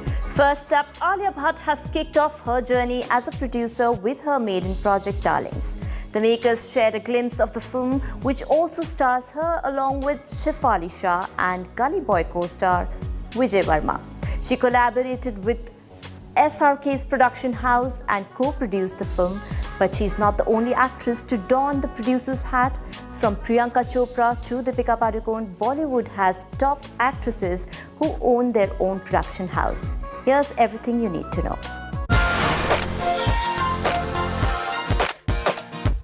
Hey Shania, is our football team ki head cheerleader? Hemwa. Tanya is Rani. Oh really? Congratulations. तुम्हें बुरा लग रहा होगा ना? क्योंकि ये position school की सबसे पॉपुलर गर्ल को दिया जाता है. Don't be sorry तान्या, क्योंकि हाथ में पॉम पॉम लेके लड़कों के लिए चिल्लाना मेरा स्टाइल नहीं है. वो मेरे लिए चिल्लाए, सीटी बजाए. That's more my thing. Come watch.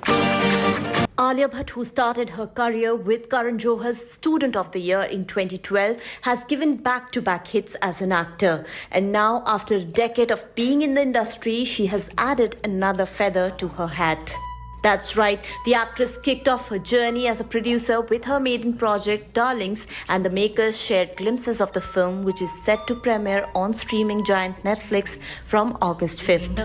मेरे को प्लीज नदी पार करवा देना. मेंढक बोला, पर तूने मुझे काट लिया तो? बिच्छू बोला, अरे तू मैड है क्या? अगर मैं तेरे को काटा तो हम दोनों डूब जाएंगे. While Alia also features in Darlings, she collaborated and co-produced it under her banner Eternal Sunshine Productions with Shah Rukh Khan's Red Chillies Entertainment. कौन?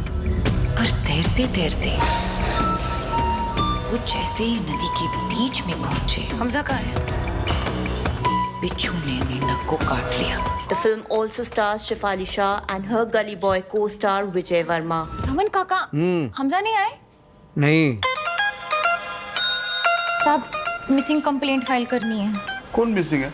मेरे हस्बैंड हमजा. कभी से गायब हो? परसों. कल से या परसों से? कल और परसों के बीच में से साहब. ना 2 दिन पहले काम पे गया. कभी कभार ठीक है सर, लेकिन ये रोज तो मत करवाओ. टीसी है. लेकिन वापस ही नहीं आया. काम पर गया, घर पे वापस नहीं आया. क्या बोलते दादू? केस क्लोज है sir, confirm. Not just Alia Bhatt, Kangana Ranaut launched her own production house Manikarnika Films in 2021. Her first project under her banner is romantic drama titled Tiku Weds Sheru. The film stars Nawazuddin Siddiqui and Avneet Kaur. Emergency is her another project as a producer. She also donned the director's hat for the film and essays the role of the late Prime Minister Indira Gandhi. एक minute. America के president को कह देना कि मुझे मेरे दफ्तर में सब मैडम नहीं सर कहते हैं. After Chapak, Deepika also turned producer for Kabir Khan's 83. The actress was seen playing the role of husband Ranveer Singh's on-screen wife Romi Dev in the film based on the Indian cricket team's World Cup win. We here to win. To win the World Cup. What are we here for? Another actress who donned the producer's hat at a very young age is Anushka Sharma. And in just 6 years of her being in the film industry, she decided to step into the producer's shoes. Yes, by the time she turned 26, she not only solidified her place among Bollywood's A-listers, but also ventured into production with NH10 under her production house Clean Slate Films. It's safe to say that Anushka took a risk. NH10 wasn't a regular entertainer that would earn huge numbers at the box office, but a thriller with a woman protagonist at its core, some blood and gore, a supporting male cast, and a gripping story. Luckily, the film, which had her in the lead, was a hit and got the cash registers ringing. The actress then went on to produce unconventional films one after another. While one was 2017's Filori, the other was a supernatural horror film, Pari, which released in 2018. Both these films did fairly well at the ticket counters, and Anushka earned praises for her choices as a producer. Her banner also explored the OTT platforms with films like Bulbul and even a multi-starrer series such as Patal. Interestingly, even after delivering brilliant content as a producer, Anushka Sharma, who launched Clean Slate Films in 2013 with her brother Karnish Sharma, stepped down from the production house in March 2022. Priyanka Chopra is another actress who turned producer, but she went a step further and chose to support regional cinema. She has produced more than 9 regional films under her production house Purple Pebble Pictures, including Ventilator, that won 3 national awards. अरे हेमा गजा भाव का sir कौन सा है? मला असं वाटतं हे असेल. ना ये होगा ये. क्यों? हमारे बाजू में रहता था ना, हमको पता है. Sikkimese film Pahuna, which made it to Cannes in 2017.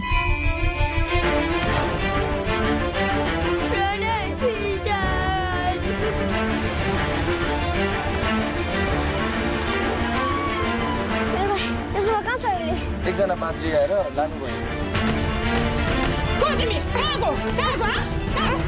बच्चाहरू खान्छ नि बच्चाहरू.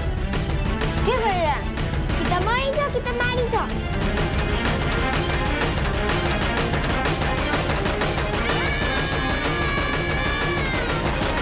सानी नानी. भोजपुरी फिल्म बम बम बोल रहा है काशी. और न जोड़े सका. जब बेटा के सर थाली में सजा के माई बाप के दहेज में दे. And even a Punjabi film, Sarwan.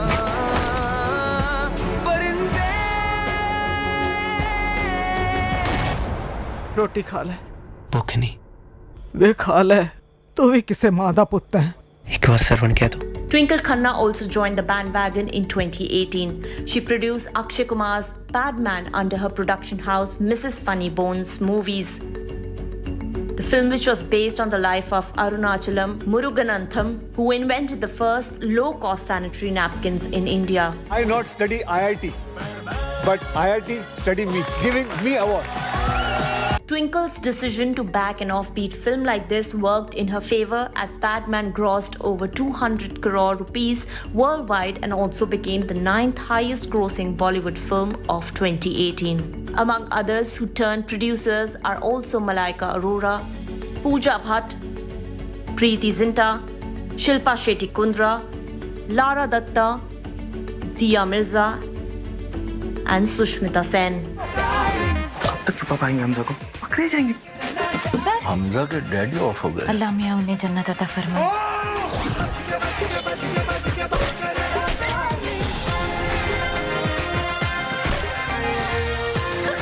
Entertainment Bureau, India Today. Chiranjeevi launched the Telugu trailer of Amir Khan's much-anticipated film Lal Singh Chadda at a grand event in Hyderabad. Akshay Kumar, on the other hand, has become the highest taxpayer from the entertainment industry.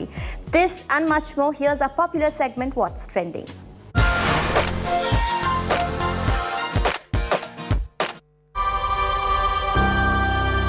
జరుగుతున్నవన్నీ మనం చేస్తున్నామా లేదా మనం గాలిలా ఊరికే ఎగురుతూ పోతున్నామా అటు ఇటు The Telugu trailer of Amir Khan's much-anticipated film Lal Singh Chadda was unveiled by Chiranjeevi during a launch event in Hyderabad.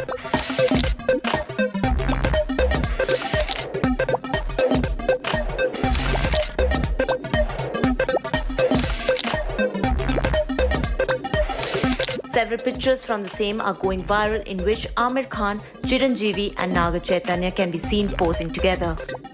The makers of the film have been keeping fans on tenterhooks by sharing glimpses one after another. क्या पता हमें है कहानियां हैं कहानी में हम पम Earlier, the makers had released the first video song titled Kahani. कभी कभी जो ये आधी लगती है आधी लिख दे तू आधी रह जाने दे Before this, the Hindi trailer of this comedy drama was launched during the finale match of this year's IPL. मैंने नहीं पता कितने लिखिया है सब, किसने लिखिया है और क्यों लिखिया है जो लिखिया है. Naga Chaitanya, on the other hand, recently gave a sneak peek into his character from Lal Singh Chaddha. He's essaying the role of Amir Khan's closest friend, Balaraju, in the film.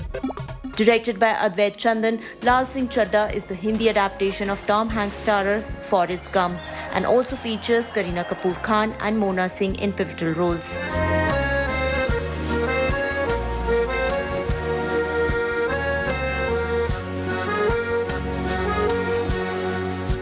The film is all set to hit cinemas on August 11th and will have a box office clash with Akshay Kumar's Raksha Bandhan.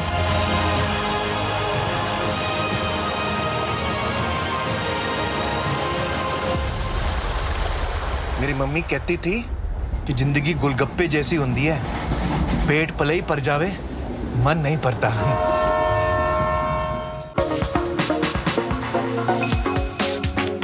Akshay Kumar has once again become the highest taxpayer from the entertainment industry, and to acknowledge the same, the Income Tax Department has issued the actor a Samman Patra, an honor certificate.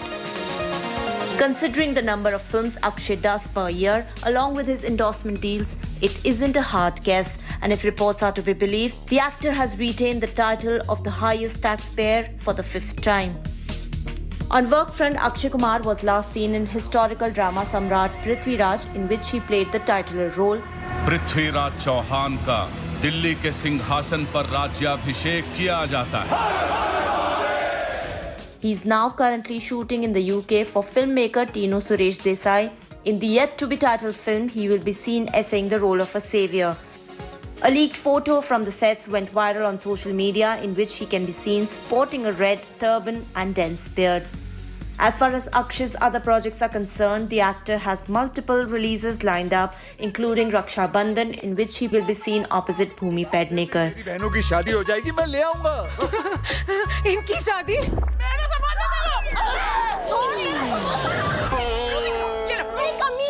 The film is all set to hit theatres on August 11th. गोलगप्पे खाने से लड़का ही होगा. 25 रुपए के गोलगप्पे के साथ-साथ certificate भी दे दे तुझे. कितने सालों से इंतजार कर रही है तू इस आदमी का? कभी अपनी बहनों की शादी करेगा, कब तेरे से शादी होगी? खुद तो अपनी माँ को वचन देके मर्यादा पुरुषोत्तम राम हो गया और मेरे को बना दिया साला Jatayu. Akshay Kumar also has Ram Setu with Jacqueline Fernandez and Selfie, which also stars Imran Hashmi, Diana Penty and Nusrat Bharucha. अरे ओ खिलाड़ी आज संडे को फ्री बोलो लोगे हमारे संग selfie.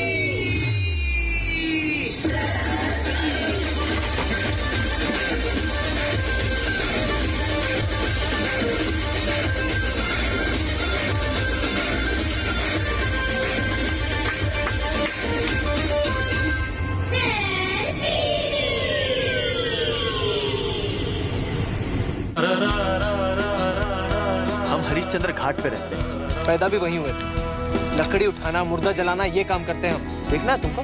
Vicky Kaushal's Masan completed 7 years of its release, and since it was his debut film, the actor also took a moment to celebrate his journey as an actor in the film industry.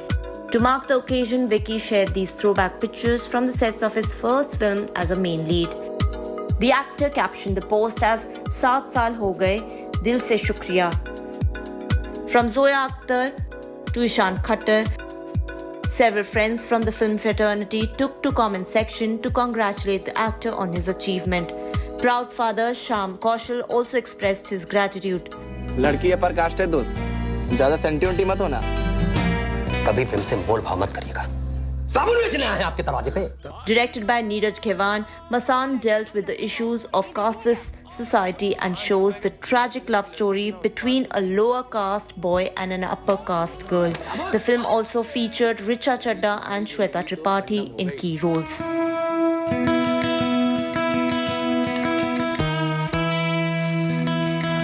For the unversed, Vicky Kaushal at IFA 2022 also won his very first Best Actor award in last 7 years. I see death, no sleep in years. It was for his performance in Sardar Udham. Friday को cinema hall और Saturdays को club. Thank you, Alpha. Thank you so much. This is very, very, very, very special to me.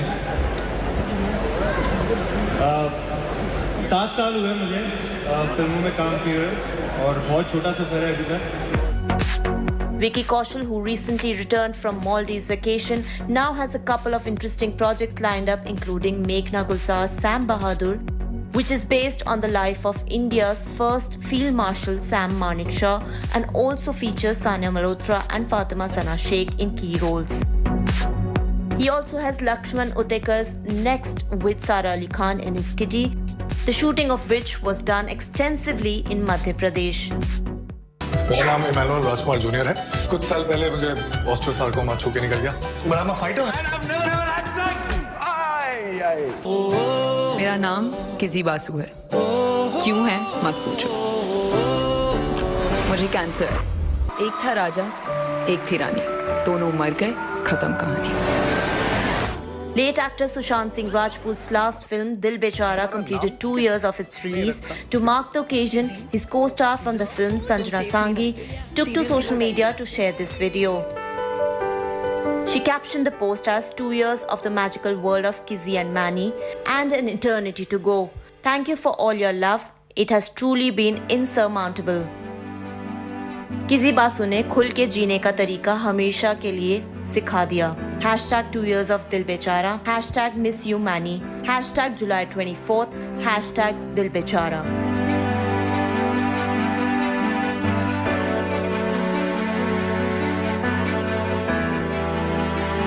Mukesh Chabra, who made his directorial debut with this film, too treated fans with some BTS moments with Sushant as he celebrated 2 years of this gem.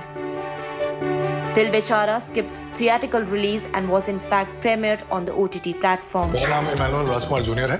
कुछ साल पहले मुझे ऑस्ट्रोसार्कोमा छू के निकल गया। But I am a fighter.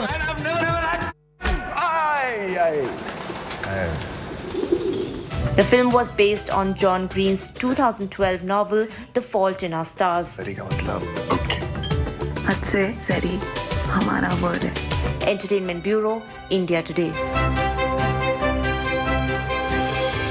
It's time for a short break now, but there's lots more coming up on the other side, so stay tuned to In the Club.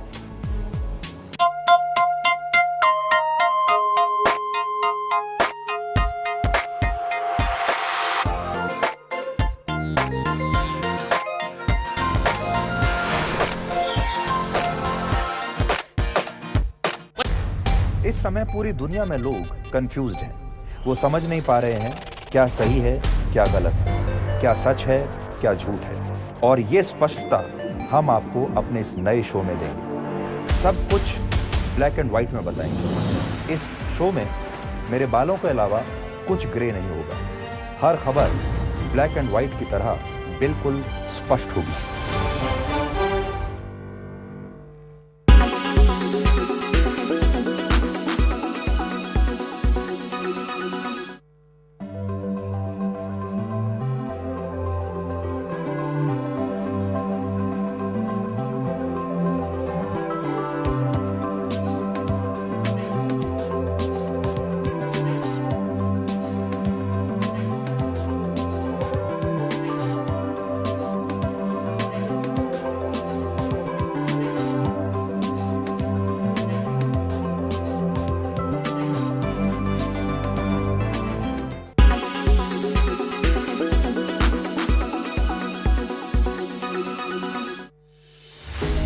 With every sunrise comes new beginnings, new opportunities and new stories.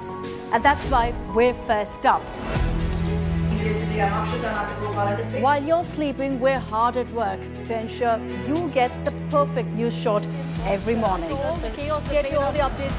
Our morning mission to get you news that's fresh and packed with flavor. Watch First Up every weekday morning with me, Akshita Nandagopal, right here on India Today.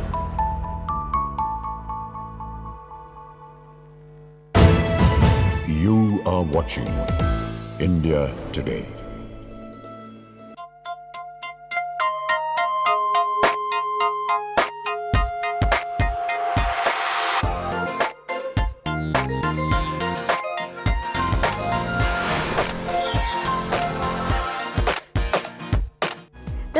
teaser of Black Panther Wakanda Forever is out. The makers of Black Adam, on the other hand, have released the second trailer of Dwayne Johnson's Tara. This and much more, it's now time to fly 7 seas across to check out the biggest newsmakers from the West. Here's Fully Foreign.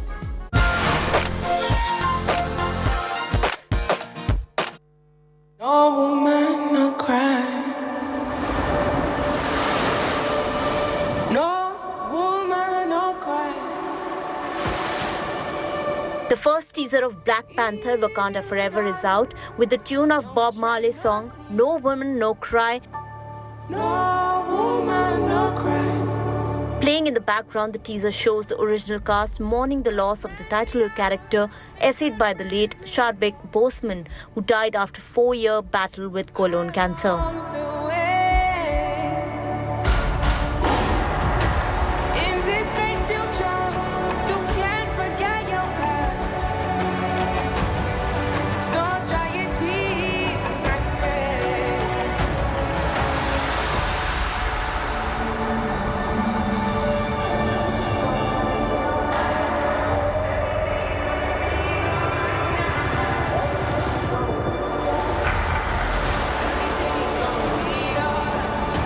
Directed by Ryan Coogler, the film also stars Angela Bassett, Denai Gurira, Letitia Wright among others. Enek Quetta, Mabel Sedena and Dominic Thorne are new addition to the cast. I am queen of the most powerful nation in the world, and my entire family is gone. Have I not given every... Black Panther Wakanda Forever is set to release in theaters on November 11th.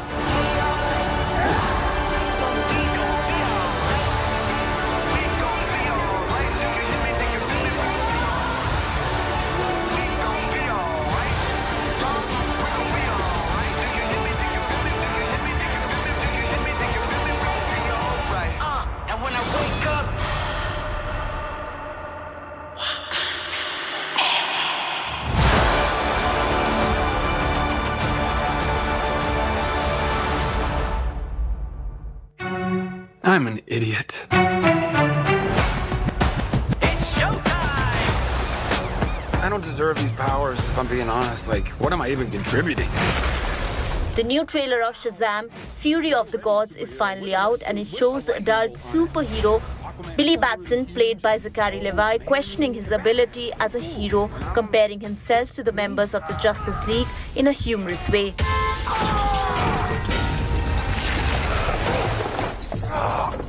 I feel like a fraud. It doesn't matter. Anyway. The main lead is also shown going through a rough time with his superhero abilities, and he's the only one keeping things together, which may prove tough as a couple of ancient, superpowered women come into possession of a staff that could do something serious damage. Children stole the power of all the gods. Directed by David F. Sandberg, Shazam! Fury of the Gods is set to release in theaters on December 21st. Look, I might not have as much experience as you because I'm not super old like you, but I've seen all of the Fast and the Furious movies, lady. It's all about... I was a slave until I died. Then I was reborn a god. Dwayne Johnson is all set to bring the DC anti-hero Black Adam to life in the movie of the same name. Yes, the new trailer of Black Adam showcases new powers of Dwayne Johnson's character as well as of that the members of the Justice Society. It also shows the two paths laid out before him on whether he will be the destroyer of the world or be its savior. Dwayne also fights off the Justice Society members. The second sneak peek into the film introduces Quintessa Swindle as Red Tornado, Pierce Brosnan as Dr. Fate, Noah Centineo as Atom Smasher, Aldous Hodge as Hawkman, and Sarah Shahi as Adriana Tomez. The new movie is set to follow the anti-hero nearly 5,000 years after he was bestowed with the powers of the Egyptian gods. You can be the destroyer of this world, or you can be its savior. Now free from his tomb, Black Adam is ready to unleash his form of justice on the modern world. The film is scheduled to release on October 21st. Did he just catch a rocket? He got a rocket.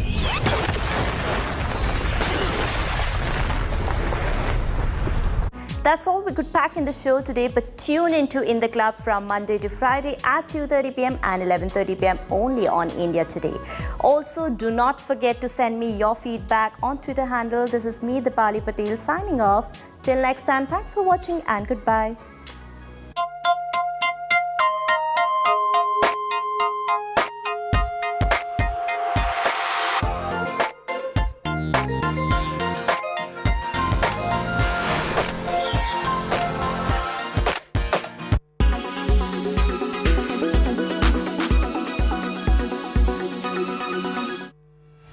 Russia has defaulted on its sovereign debt. Moscow owes about $40 billion of sovereign bonds. Have the global sanctions now finally caught up? Is Russia in trouble, or does it still have friends when it comes to handling its economy?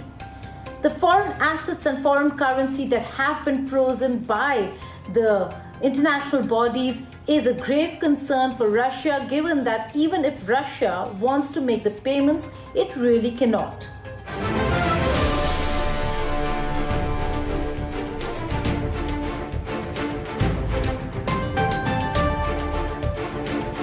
This sanction regime, or the sanctions that have been placed against Russia, with Russia now defaulting, is a grim reminder of the political outcast it once had become and is now on the way to becoming. But is it? While the West wants to isolate Russia, there are still many countries who are standing by Moscow and are engaging Russia. So is it real trouble for Russia, or will Russia see through this crisis as well as it did in the 90s? Now, with the economy and finances at stake, how severe are the damages? Now, Russia had $640 billion in foreign currency and gold reserves held overseas. Russia owes $40 billion in sovereign bonds, and half of it to foreigners. That's the part that has been defaulted this year, and it is a historic moment.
Watching India Today.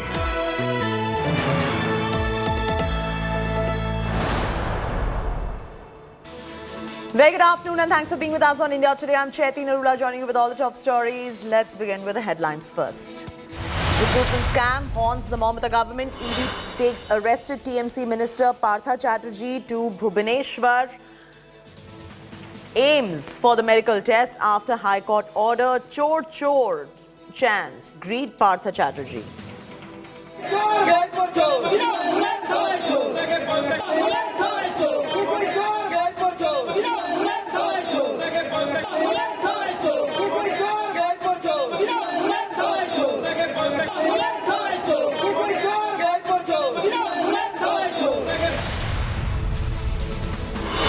Karnataka Congress Chief Minister Nataka explodes party mal's action against MLA Zamir Ahmad, who openly backed Siddaramaiah against DK Shivakumar. He now says that Muslims should get an opportunity.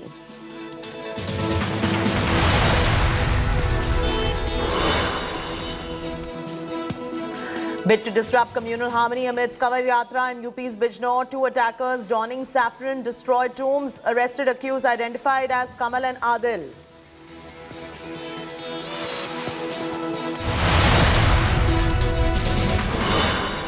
Big breakthrough in Bollywood power couple Vicky and Katrina death threat case. Accused Nab wanting to marry Katrina had been harassing her on social media.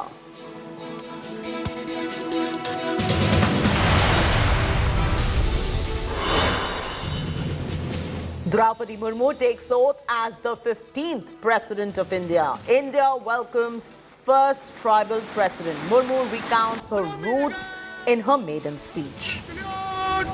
मैं द्रौपदी मुर्मू ईश्वर की शपथ लेता हूँ कि मैं श्रद्धापूर्वक भारत के राष्ट्रपति के पद का कार्यपालन करूँगी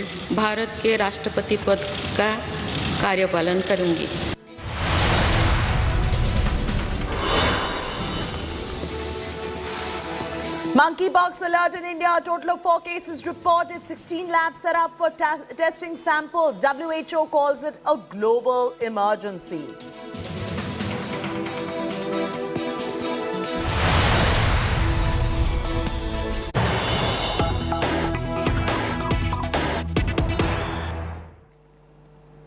Breaking news coming in. All opposition parties submit a letter to the Rajya Sabha chairman stating that the leader of opposition in Rajya Sabha, Mallikarjun Kharge, was made to sit in a seat non-commensurate with the position he holds at the swearing-in ceremony of President Draupadi Murmu today. That's the big breaking news coming in. Opposition claiming Kharge has been disrespected.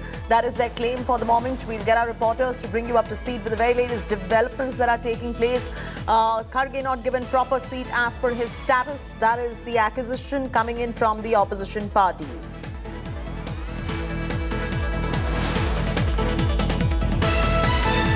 Latest coming in, big controversy over President Murmu's oath ceremony. You can see that on your screens right now. The breaking news that is coming in. All the opposition parties have submitted a letter to the Rajya Sabha chairman stating leader of opposition in Rajya Sabha, Mallikarjun Kharge, was made to sit in a seat which was quote-unquote not commensurate with the position he holds at the swearing-in ceremony of President Draupadi Murmu today.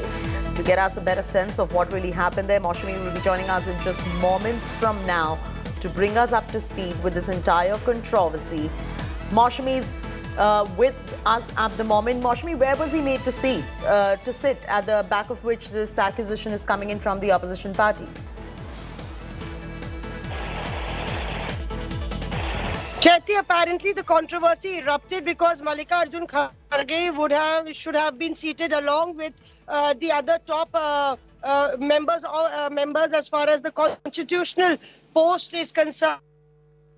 That means the Speaker, the Chairman, Prime Minister, since the ceremony was happening in the Parliament and it was a celebration of democracy, so clearly should have been seated in the front row, and apparently he was made to sit in some other row behind the front benchers, and that's the reason why, you know, the Trinamool Congress, Shiv Sena, the NCP, these are the opposition leaders, parties who have joined the chorus in protesting against the seating arrangement that was made as far as, you know, the oath-taking ceremony is concerned.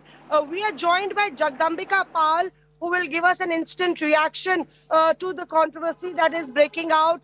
Because, you know, this is not the first time that opposition leaders, Pal Sahab, have cried foul that the opposition is not given the space that it deserves in democracy. अब कहा जा रहा है कि मल्लिकार्जुन खड़गे को जो है फ्रंट रो में नहीं बिठाया गया, उनको पीछे बिठा दिया गया जहां उनको नहीं बिठाना चाहिए था.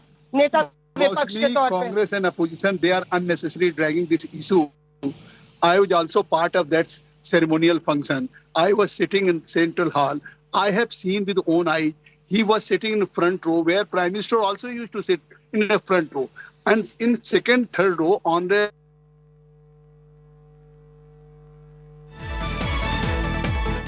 We've lost that connection to Maushami there, but it's a first up reaction coming in from the BJP on this. Let's go straight across to it. Maushami's back.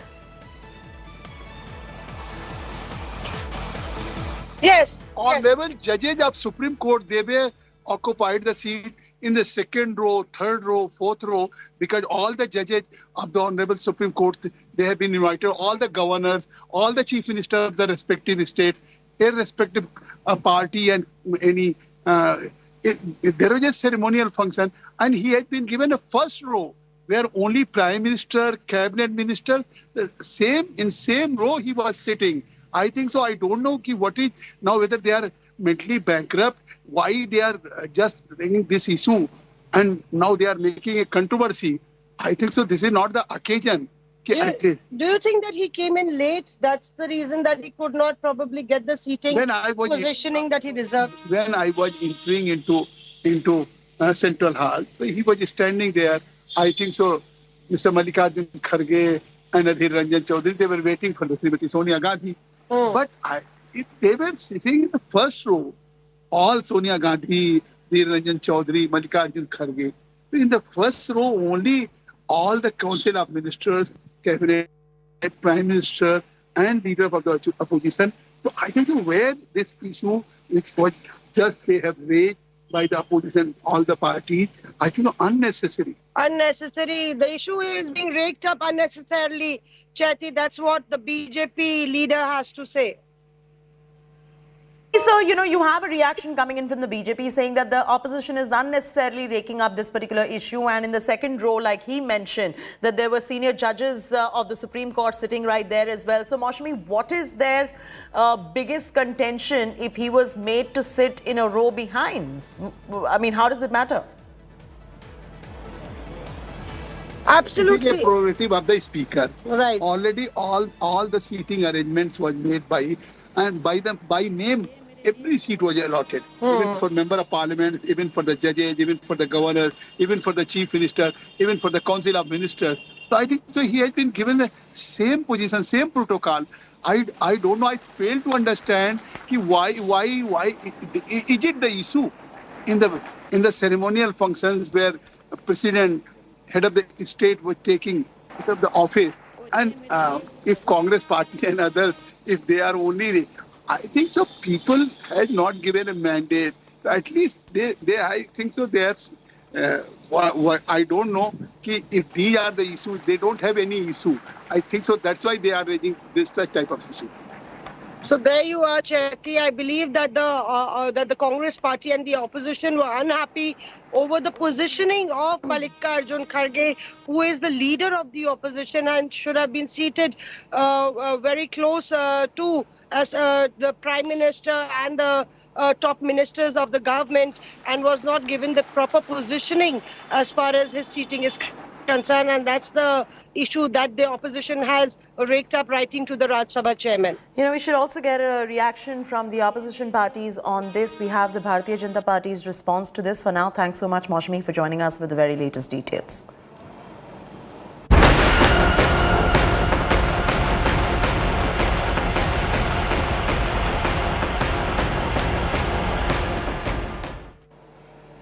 The ED probe continues in the scam, and irregularities in teachers' recruitment scam in West Bengal continues. TMC Minister Partha Chatterjee is going to be produced in trial court at 4 p.m. in less than an hour from now as his ED custody ends. As per the Calcutta High Court orders, Partha was moved from the state-run SSKM hospital in Kolkata to the center-run AIIMS hospital in Bhubaneswar.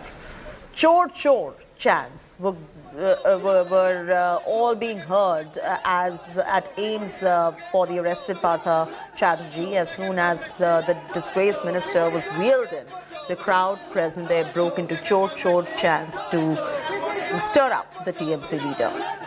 AIIMS Bhubaneswar has been asked to file a report now on Bengal minister's health and submitted in moments from now.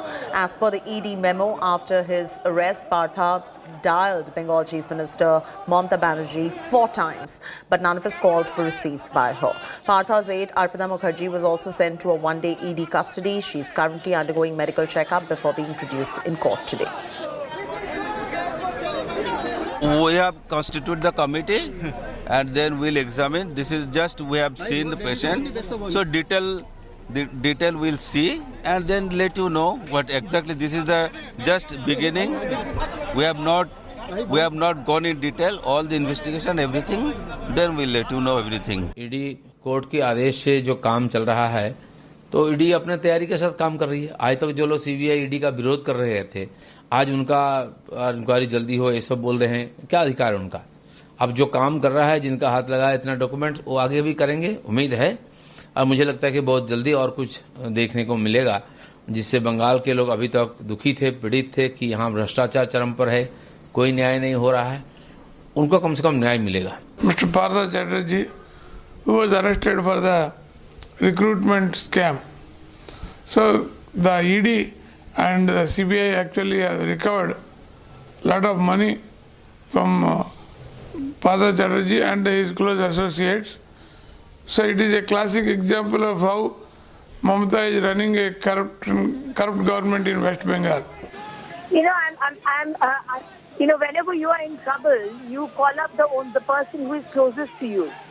So this time, Mr. Partha Chatterjee chose to call Mamata Banerjee, and as usual, Mamata Banerjee didn't answer his call because Mamata Banerjee's track record is such that she uses people and she throws away. She did the same thing with Kishanji, she did the same thing with other people. But this time she can't throw away Mr. Partha Chatterjee because she knows that if Partha Chatterjee opens his mouth, she will be the first person who will be in trouble. Because in West Bengal, nothing happens without Mamata Banerjee's nod. So it is very, very, you know, everybody, if you ask a small boy, a child, he will also tell you that nothing really happens without Mamata Banerjee's nod, and it is impossible that all this corruption and all this, you know, money and things that Mr. Partha Chatterjee has done, a major amount of the share has gone to Kalighat. So, you know, of course, we are very happy that Partha Chatterjee has been arrested and now being taken to Bhubaneswar. But before that, please, you know, I would ask ED to do the interrogation on the Chief Minister. इसके खिलाफ ये BJP wait कर रहा था कि तुमको पकड़ा जाएगा। एक महीना वार्निंग था, इसमें ज्वाइन कर देते तो बीजेपी में वो आके गंगाजल धो के पवित्र हो जा सकता था। बीजेपी के जबान में ये सब मानता नहीं, शोभा नहीं देता, क्योंकि ये विंडिक्टिव है, विरोधी को ख़त्म करने का इसका राजनीति है, झूठ मुकदमा करने के लिए विरोधी को फंसाने का कोशिश करता है। ये सब बीजेपी का, इसलिए बोलने का उसका हक नहीं है। Indrajit Kundu is joining us live from Kolkata for the very latest. Indrajit, what is all the tamasha that is going on in AIIMS Bhubaneswar as soon as Partha Chatterjee was wheeled in? What's interesting here is that the TMC has distanced themselves from Partha Chatterjee, because when he called 4 times to the Chief Minister of Bengal, Mamata Banerjee, she did not even answer the calls. Well, that's right, Chaiti. You know, there were 4 phone calls that were made by Partha Chatterjee during the course of his investigation of the procedure before his arrest on that day, very late in the night and, of course, wee hours of the morning. But those phone calls went unanswered. Now, that has, given the rumour mills a buzz here in West Bengal with the question that whether or not the Trinamool Congress is trying to distance itself from Partha Chatterjee, because the press conference that was conducted 2 days back by the Trinamool Congress leadership, TMC spokesperson Kunal Ghosh categorically stated that, the money doesn't belong to the Trinamool Congress, that the party has no connections to it, and whomsoever from whose residence the money has been recovered and people who have been named in the investigation, it is for their lawyers to come out clean and speak out.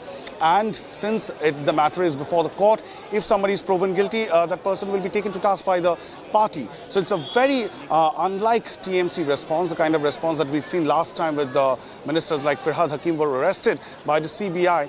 That time, Chief Minister Mamata Banerjee herself was out on the streets in protest. Trinamool Congress workers were out on the streets in protest. Nothing of that sort has happened. Very measured response that has come in from the Trinamool Congress. And in fact, Chaiti, right now we are here at the Bankshal court, and we are waiting for Arpita Mukherjee to be brought here at the court. If my camera person can show, tight security.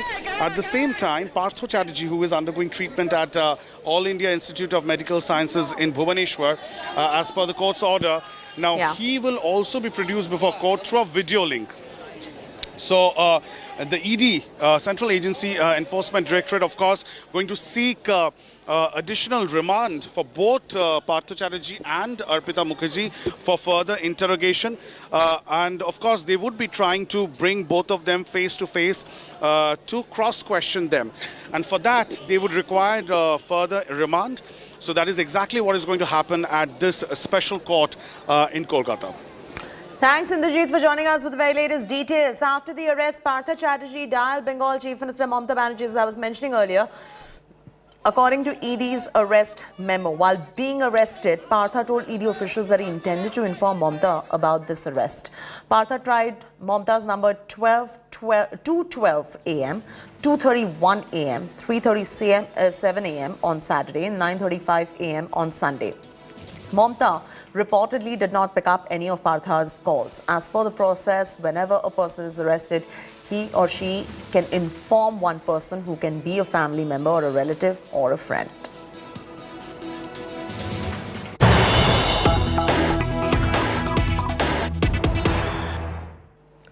Breaking news coming in, CBI issues a notice to TMC leader Abu Taher to appear before it for questioning before the agency on the post-poll violence case. So, notice going out to TMC leader Abu Taher by the CBI. We'll get you a reporter to bring you up to speed with more details. This is the post-poll violence case that we're talking about.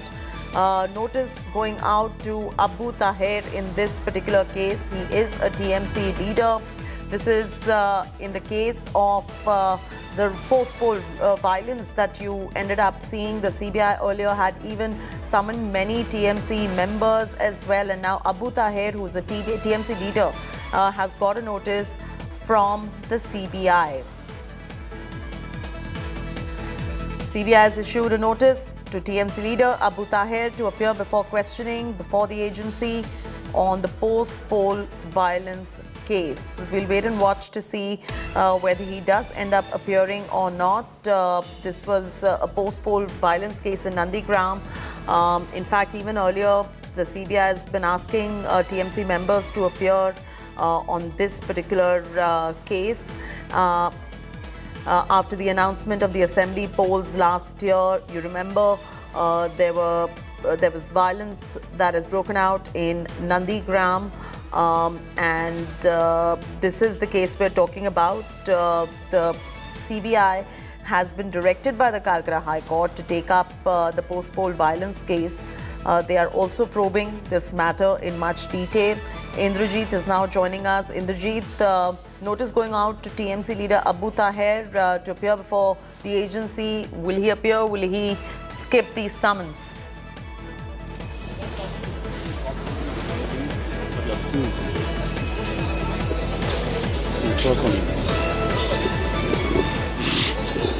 Indrajit, can you hear me? Yes, Chaiti, go ahead. Indrajit, can you hear me? Chaiti, go ahead. Could you repeat your question? I'm saying that there is a CBI notice that has gone out to TMC leader Abu Taher. If you could bring us up to speed with the latest developments coming in the post-poll violence case.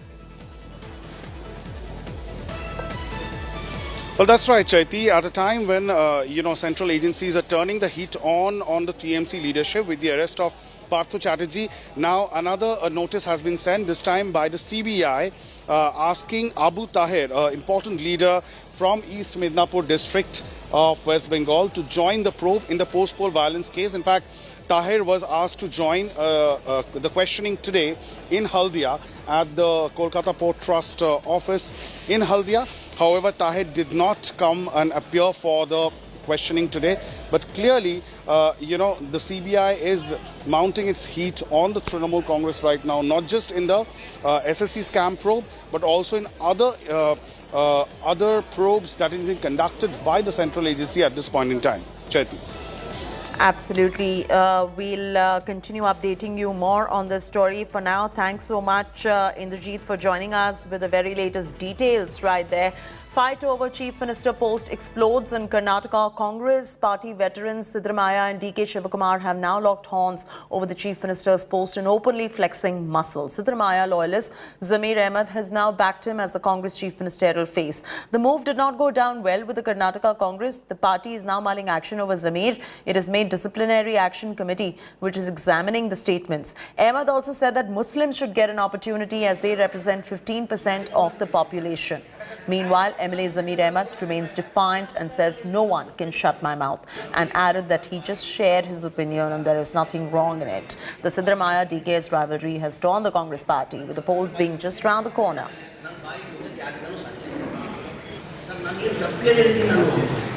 Zamir Ahmed Khan ಬಾಯಿ ಯಾವಾಗ ಪುಸ್ತಕ ಗೊತ್ತಾ?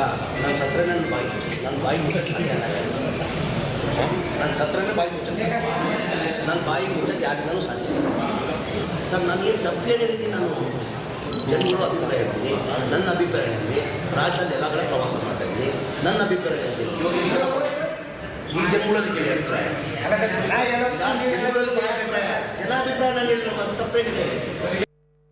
ಇಲ್ಲ, ನಾನು ಮೊನ್ನೆ ನಾನು ಹೇಳಿದ್ದೀನಿ, ಮುಸ್ಲಿಮ್ಗೂ ಒಂದು ಅವಕಾಶ ತೆಗಬೇಕು, ನನಗೂ ಮುಖ್ಯಮಂತ್ರಿ ಆಗಬೇಕಂತ ಆಸೆ ಇದೆ. ಅಂದರೆ ನಾವು 15% ಇದ್ದೀವಿ ಪಾಪ್ಯುಲೇಷನ್. ಅಂದರೆ ಒಂದೇ ಸಮಾಜ ಓಟ್ ಕೊಟ್ಟರೆ ಮುಖ್ಯಮಂತ್ರಿ ಆಗೋಕ್ಕೆ ಸಾಧ್ಯ ಆಗಲ್ಲ. ಎಲ್ಲ ಸಮಾಜದ ವರ್ಗವ್ರಿಗೂ ಜೊತೆ ತೊಗೊಂಡೋಗ್ಬೇಕು ನಾವು. ಎಲ್ಲ ಸಮಾಜ ಅವರು ಒಂದಾಗಬೇಕು. ಎಲ್ಲ ಸಮಾಜ ಸೇರಿ ಆಶೀರ್ವಾದ ಮಾಡಿದ್ರೆ ಮಾತ್ರ ಸರ್ಕಾರ ಬರೋಕ್ಕೆ ಸಾಧ್ಯ. ಬರೀ ಒಂದು ಸಮಾಜ ಯಾವುದನ್ನ ಒಂದು ಸಮಾಜ ಕೊಟ್ಟರೆ ಯಾರು ಮುಖ್ಯಮಂತ್ರಿ ಆಗೋಕ್ಕೆ ಸಾಧ್ಯ ಆಗಲ್ಲ.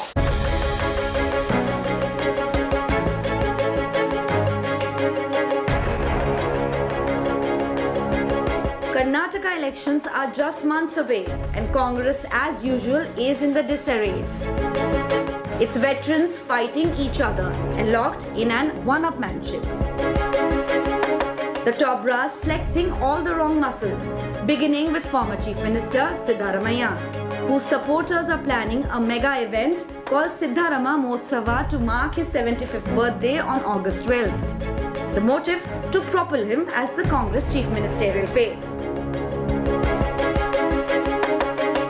His bitter rival DK Shivakumar, meanwhile, is on a mission to pip past Siddha and anoint self as Congress Chief Minister face. He is on a self-promotion trip, wooing everyone, including his own Vokkaliga community, seeking their votes to be the Chief Minister. ನಿಮ್ ಕೇಳೋದಿಷ್ಟೇ, ನೀವು ಎಲ್ಲರಿಗೂ ಅವಕಾಶ ಮಾಡಿಕೊಟ್ಟಿದ್ದೀರಿ. ದೇವೇಗೌಡರಿಗೂ ಅವಕಾಶ ಮಾಡಿಕೊಟ್ಟಿದ್ದೀರಿ, ಕುಮಾರಣ್ಣಂಗೆ ಅವಕಾಶ ಮಾಡಿಕೊಟ್ಟಿದ್ದೀರಿ, ನನಗೂ ಅವಕಾಶ ಮಾಡಿಕೊಡಿ ಅಂತ ಹೇಳಿ ನಿಮ್ಮ ಸಮಾಜಕ್ಕೆ ಮತ್ತೆ SM ಕೃಷ್ಣರವ್ರು ಆದ್ಮೇಲೆ ಒಂದು ಅವಕಾಶ ಇದೆ ಅಂತಂದ್ರೆ ಇದು ನಿಮ್ಮ ಸಮಾಜಕ್ಕೆ ಮತ್ತೆ ಯಾರಿಗಿದೆ ಅಂತ ಅದನ್ನ ಉಳಿಸ್ಕೊಳ್ಳೋದು ಬೆಳೆಸ್ಕೊಳ್ಳೋದು ಇದು ನಿಮ್ ಬಿಟ್ಟಿದ್ದು. The party will decide who has to become the CM. I am not the man to decide. The Congress party high command will decide who has to become the chief minister. I want those entire committee to stand behind me. ನೋಡಪ್ಪ, ನನಗೆ ಸನ್ಯಾಸಿನಾ? ಕಾವಿ ಬಟ್ಟೆ ಹಾಕೊಂಡು ಬಂದಿದ್ದೀನಿ ಇಲ್ಲಿಗೆ, ಖಾದಿ ಬಟ್ಟೆ ಹಾಕೊಂಡಿದ್ದೀನಿ. The party will decide.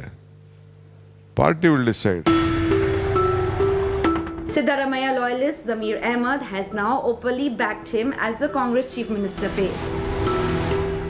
ರಾಜ್ಯ ಒಳ್ಳೇದಾಗಬೇಕಾದ್ರೆ ಜನ ಬಯಸ್ತಾ ಇರೋದು 23 ಸಿದ್ದರಾಮಯ್ಯ ಮುಖ್ಯಮಂತ್ರಿ ಆಗಬೇಕಾದ್ರೆ. ಹಂಗಿದ್ರು ನಮ್ಮ ಪಕ್ಷ ಹೈಕಮಾಂಡ್ ಪಕ್ಷ, ನಾವು ನೀವು ಯಾರು ತೀರ್ಮಾನ ಮಾಡೋಕ್ಕಾಗಲ್ಲ. ಅಭಿಪ್ರಾಯ ಹೇಳಿರೋದು ನಾವು, ನಮ್ಮ ಅಭಿಪ್ರಾಯ ಹೇಳಿರೋದು. ತೀರ್ಮಾನ ಮಾಡೋರು ಯಾರು?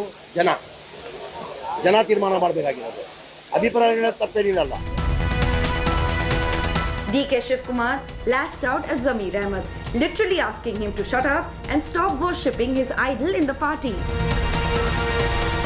ಯಾರು ನನ್ನ ಲೆವೆಲ್ ಮಾತಾಡೋರಿದ್ರು ಮಾತಾಡ್ತೀನಿ. ಸದ್ಯಕ್ಕೆ ಅಧಿಕಾರಕ್ಕೆ ತರೋಷ್ಟು ಕೆಲಸ ಎಲ್ಲರೂ ಬಾಯಿ ಮುಚ್ಕೊಂಡು ಮಾಡಬೇಕು. ನಿಮ್ಮ ಸಮುದಾಯನ ಸಂಘಟನೆಗಳು ಮಾಡಿ, ನೀವು ಲೀಡರ್ಗಳಂತ ಏನಾದ್ರು ನಿಮ್ಗೇನಾದ್ರು ಪಕ್ಷದ ಬಗ್ಗೆ ಆಸಕ್ತಿ ತೋರ್ತಂದ್ರೆ ಎಲ್ಲ ವ್ಯಕ್ತಿ ಪೂಜೆಗಳನ್ನ ಬಿಟ್ಬಿಟ್ಟು ಪಕ್ಷಕ್ಕೆ ಜನರನ್ನ ಕರ್ಕೊಂಡು ಬರುವಂತ ಕೆಲಸ ಮಾಡಿ. Another Congress stalwart, Mallikarjun Kharge, also took a dig at Siddaramaiah, mocking his birthday bash push, declaring that he will not celebrate his own birthday since both Sonia and Rahul Gandhi are facing the ED. thought it is better in difficult days I should stand with my leader and I should support and give moral support. That's why cancer I did not want to go to Bangalore and Gulbarga. The Congress infighting is giving rivals ample opportunity to poke fun and mock the Congress heavyweights. DK ಶಿವಕುಮಾರ್ಗೆ ಪಾಪ ಅವ್ರಿಗೆ ಬಹಳ ವರ್ಷದ ಒಂದು ಕನಸು CM ಆಗಬೇಕು ಅಂತ ಅನ್ನೋದು ಒತ್ತಾಡ್ತಾವ್ರೆ. ಅವರು KPCC ಅಧ್ಯಕ್ಷರಾಗಿಯೇ ಸರಿಯಾಗಿ ಕೆಲಸ ಮಾಡೋಕ್ಕೆ ಬಿಡ್ತಾ ಇಲ್ಲ ಅಲ್ಲಿ ಕಾಂಗ್ರೆಸ್ಸಲ್ಲಿ. ಮಾಜಿ ಮುಖ್ಯಮಂತ್ರಿ ಸಿದ್ದರಾಮಯ್ಯ ಅವರು ಮತ್ತು DK ಶಿವಕುಮಾರ್ ಅವರು ನಾನು ಒಂದು ತೀರ ನೀನೊಂದು ತೀರ ಆಗಿದ್ದಾರೆ. ಮೊದಲು ಅವರ ಪ್ಲೇಟ್ನಲ್ಲಿ ಏನಿದೆ ಅನ್ನೋದನ್ನು ನೋಡ್ಕೊಳ್ಳಿ, ಆಮೇಲೆ ಇನ್ನೊಬ್ಬರ ಪ್ಲೇಟಲ್ಲಿ ಏನಿದೆ ಆಮೇಲೆ ನೋಡಿ. SM ಕೃಷ್ಣ ಅವರಾದ ನಂತರ ಒಂದು ಅವಕಾಶ ನಮಗೀಗ ಸಿಗ್ತಾ ಇದೆ. ನಮಗೆ ಅಂದ್ರೆ ಏನರ್ಥ? ಒಕ್ಕಲಿಗರಿಗೆ ಒಪ್ಪುವ ನಾನು ಒಕ್ಕಲಿಗರ ಲೀಡರ್ ಅಂತ. ಸಿದ್ದರಾಮಯ್ಯ ನಾನು ಎಲ್ಲಾ ಜಾತಿ ಎಲ್ಲಾ ಧರ್ಮವನ್ನ ಒಟ್ಟಿಗೆ ಸೇರಿಸ್ಕೊಂಡು ಹೋಗ್ತೀವಿ, ಕುವೆಂಪು ಅವರ ಮಾರ್ಗದರ್ಶನ ಹೋಗ್ತೀವಿ ಅಂತ ಹೇಳ್ತಾರಂತೆ ಸಿದ್ದರಾಮಯ್ಯ. ಅವ್ರ ಜಾತಿಯವ್ರನ್ನೇ ಹೇಳ್ಕೊತಾರೆ, ಇತ್ತೀಚೆಗೆ ಸಾಬ್ರ ಜೊತೆಗೆ ಹೊಂಟಾರೆ. ಇಷ್ಟು ವೈಯಕ್ತಿಕವಾಗಿ ನಮ್ಮ ಮುಖ್ಯಮಂತ್ರಿ ಆಗ್ತೀವಿ ಅಂತ ಒಂದು ರೀತಿ ಭ್ರಮೆನಲ್ಲಿ ಬಿದ್ದುಬಿಟ್ಟಿದ್ದಾರೆ ಇಬ್ರು. ನಿಮ್ಮಗಳ ಮೇಲೆ ನಂಬಿಕೆ ಇದೆ. ಈ ನಾಡಿನಲ್ಲಿ ಬಹಳ ಜನ ಮುಖ್ಯಮಂತ್ರಿಗಳಾಗಬೇಕು ಅಂತ ಹೇಳಿ ಆಸೆ ಪಟ್ಟಿದ್ದಾರೆ. ಆದರೆ ಭಗವಂತನ ಇಚ್ಛೆ ಬೇರೆ ಇದೆ, ತಾಯಿ ಚಾಮುಂಡೇಶ್ವರಿಯ ಇಚ್ಛೆ ಬೇರೆ ಇದೆ. The Siddaramaiah-DK's rivalry has torn the Congress, with polls being just around the corner. Will this advantage BJP in Karnataka? Bureau Report, India Today. Slipping to a very short commercial break. When we return, monkeypox alert in India. A total of 4 cases reported. 16 labs set up for testing samples. WHO now calls it a global emergency.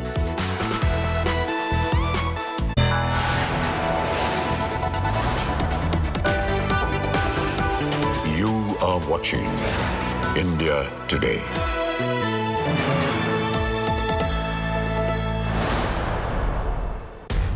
इस समय पूरी दुनिया में लोग confused हैं। वो समझ नहीं पा रहे हैं क्या सही है, क्या गलत है, क्या सच है, क्या झूठ है। और ये स्पष्टता हम आपको अपने इस नए शो में देंगे। सब कुछ ब्लैक एंड व्हाइट में बताएंगे। इस शो में मेरे बालों के अलावा कुछ ग्रे नहीं होगा।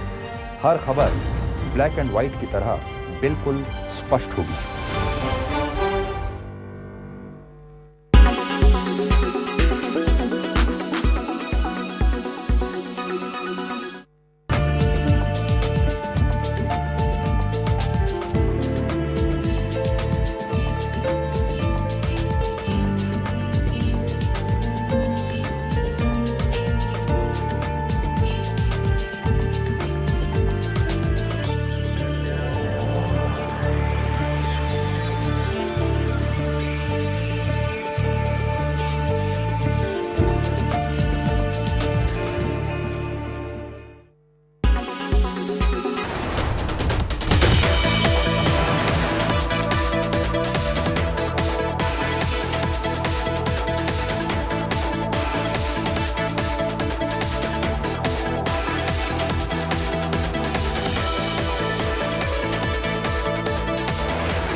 You know Kim Tae-hyung, aka V of pop group BTS fame? Well, he's simultaneously 26, 27 and 28 years old. Confused? How old were you when you were born? 0? 1? In South Korea, you'd be 1 year old. Let's clear the air about this. South Korea has a unique way of calculating age. When a baby is born, it's considered a year old. And as the year changes on January 1st, the child gains a year. So no special birthdays. South Koreans count age based on their birth year and not days. A child born in December will already be 2 by January. But the president-elect Yoon Suk-yeol wants to do away with this traditional system. Because of persistent confusion and unnecessary social and economic costs, the incoming administration is looking to standardize age calculation. This was observed especially when health authorities used the international age and Korean ages interchangeably to set guidelines for COVID-19. This will also help South Korea get in line with the rest of the world. The age conundrum doesn't end here. South Korea also counts age in an international way. That means it counts age in 3 ways.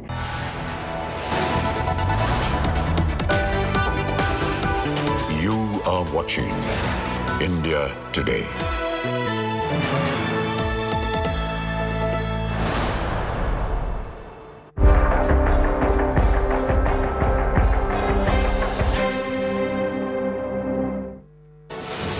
Welcome back. Another suspected case of monkeypox surfaces in Telangana. A 40-year-old man from Indiranagar colony in Telangana's Kamareddy district has monkeypox symptoms. He's now being shifted to Hyderabad's Fever Hospital. It is known that the man developed fever on the 20th of July, post which he later developed rashes and was admitted to a private hospital. This person arrived from Kuwait on 6th of July and had come in contact with 6 people who are also isolating. Delhi has also reported its first case of monkeypox on Sunday. This is the 4th monkeypox case detected in India, with the previous 3 being reported from Kerala. A 31-year-old man with no foreign travel history was diagnosed with the disease after having fever and skin lesions. The patient is now isolating, seeking treatment in Delhi's LNJP hospital. I'm throwing straight across now. In a bit, my colleague Rajdeep Sardesai will be joining us in moments from now with Dr. Gagandeep Kang, who will be answering all the frequently asked questions as far as monkeypox is concerned. Remember, viewers, the last thing all of us need is another pandemic. We've all come out of the COVID pandemic and still you have COVID cases. And now with this monkeypox virus, how intense it is. Is there anything you and I need to be worried about? And for that, we've got Rajdeep Sardesai, who's going to be speaking to eminent medical researcher, virologist, Professor Gagandeep Kang. Over to you, Rajdeep sir. Many questions are rising. We're all very scared. Throwing straight across to you for all the FAQs. Thanks very much, Chaiti. Joining me now is a very special guest, joined by Dr. Gagandeep Kang. She is one of the country's leading virologists. Appreciate your joining us, Dr. Kang. The big question, of course, is with the number of monkeypox cases rising in India slowly but surely, how worried should we be? The WHO declaring it a public health emergency of international concern, cases rising across the world. How worried, Dr. Kang, should we in India be? So let me point out first that a public health emergency of international concern does not necessarily mean the number of cases that were seen with SARS-CoV-2. Polio, for example, for which the cases are very few, is also a public health emergency of international concern. In the case of monkeypox, we have over 16,000 cases that have been reported globally in about 75 countries. And in India, we have 4 cases that are confirmed and a few suspected cases as well. Now, monkeypox is a disease that spreads through the respiratory route and by contact with an infected person. But the spread through the respiratory route is nothing like what we see with SARS-CoV-2. So there is absolutely no need to panic. And for the bulk of the population that is unlikely to come in contact with cases of monkeypox, there is very little need to worry.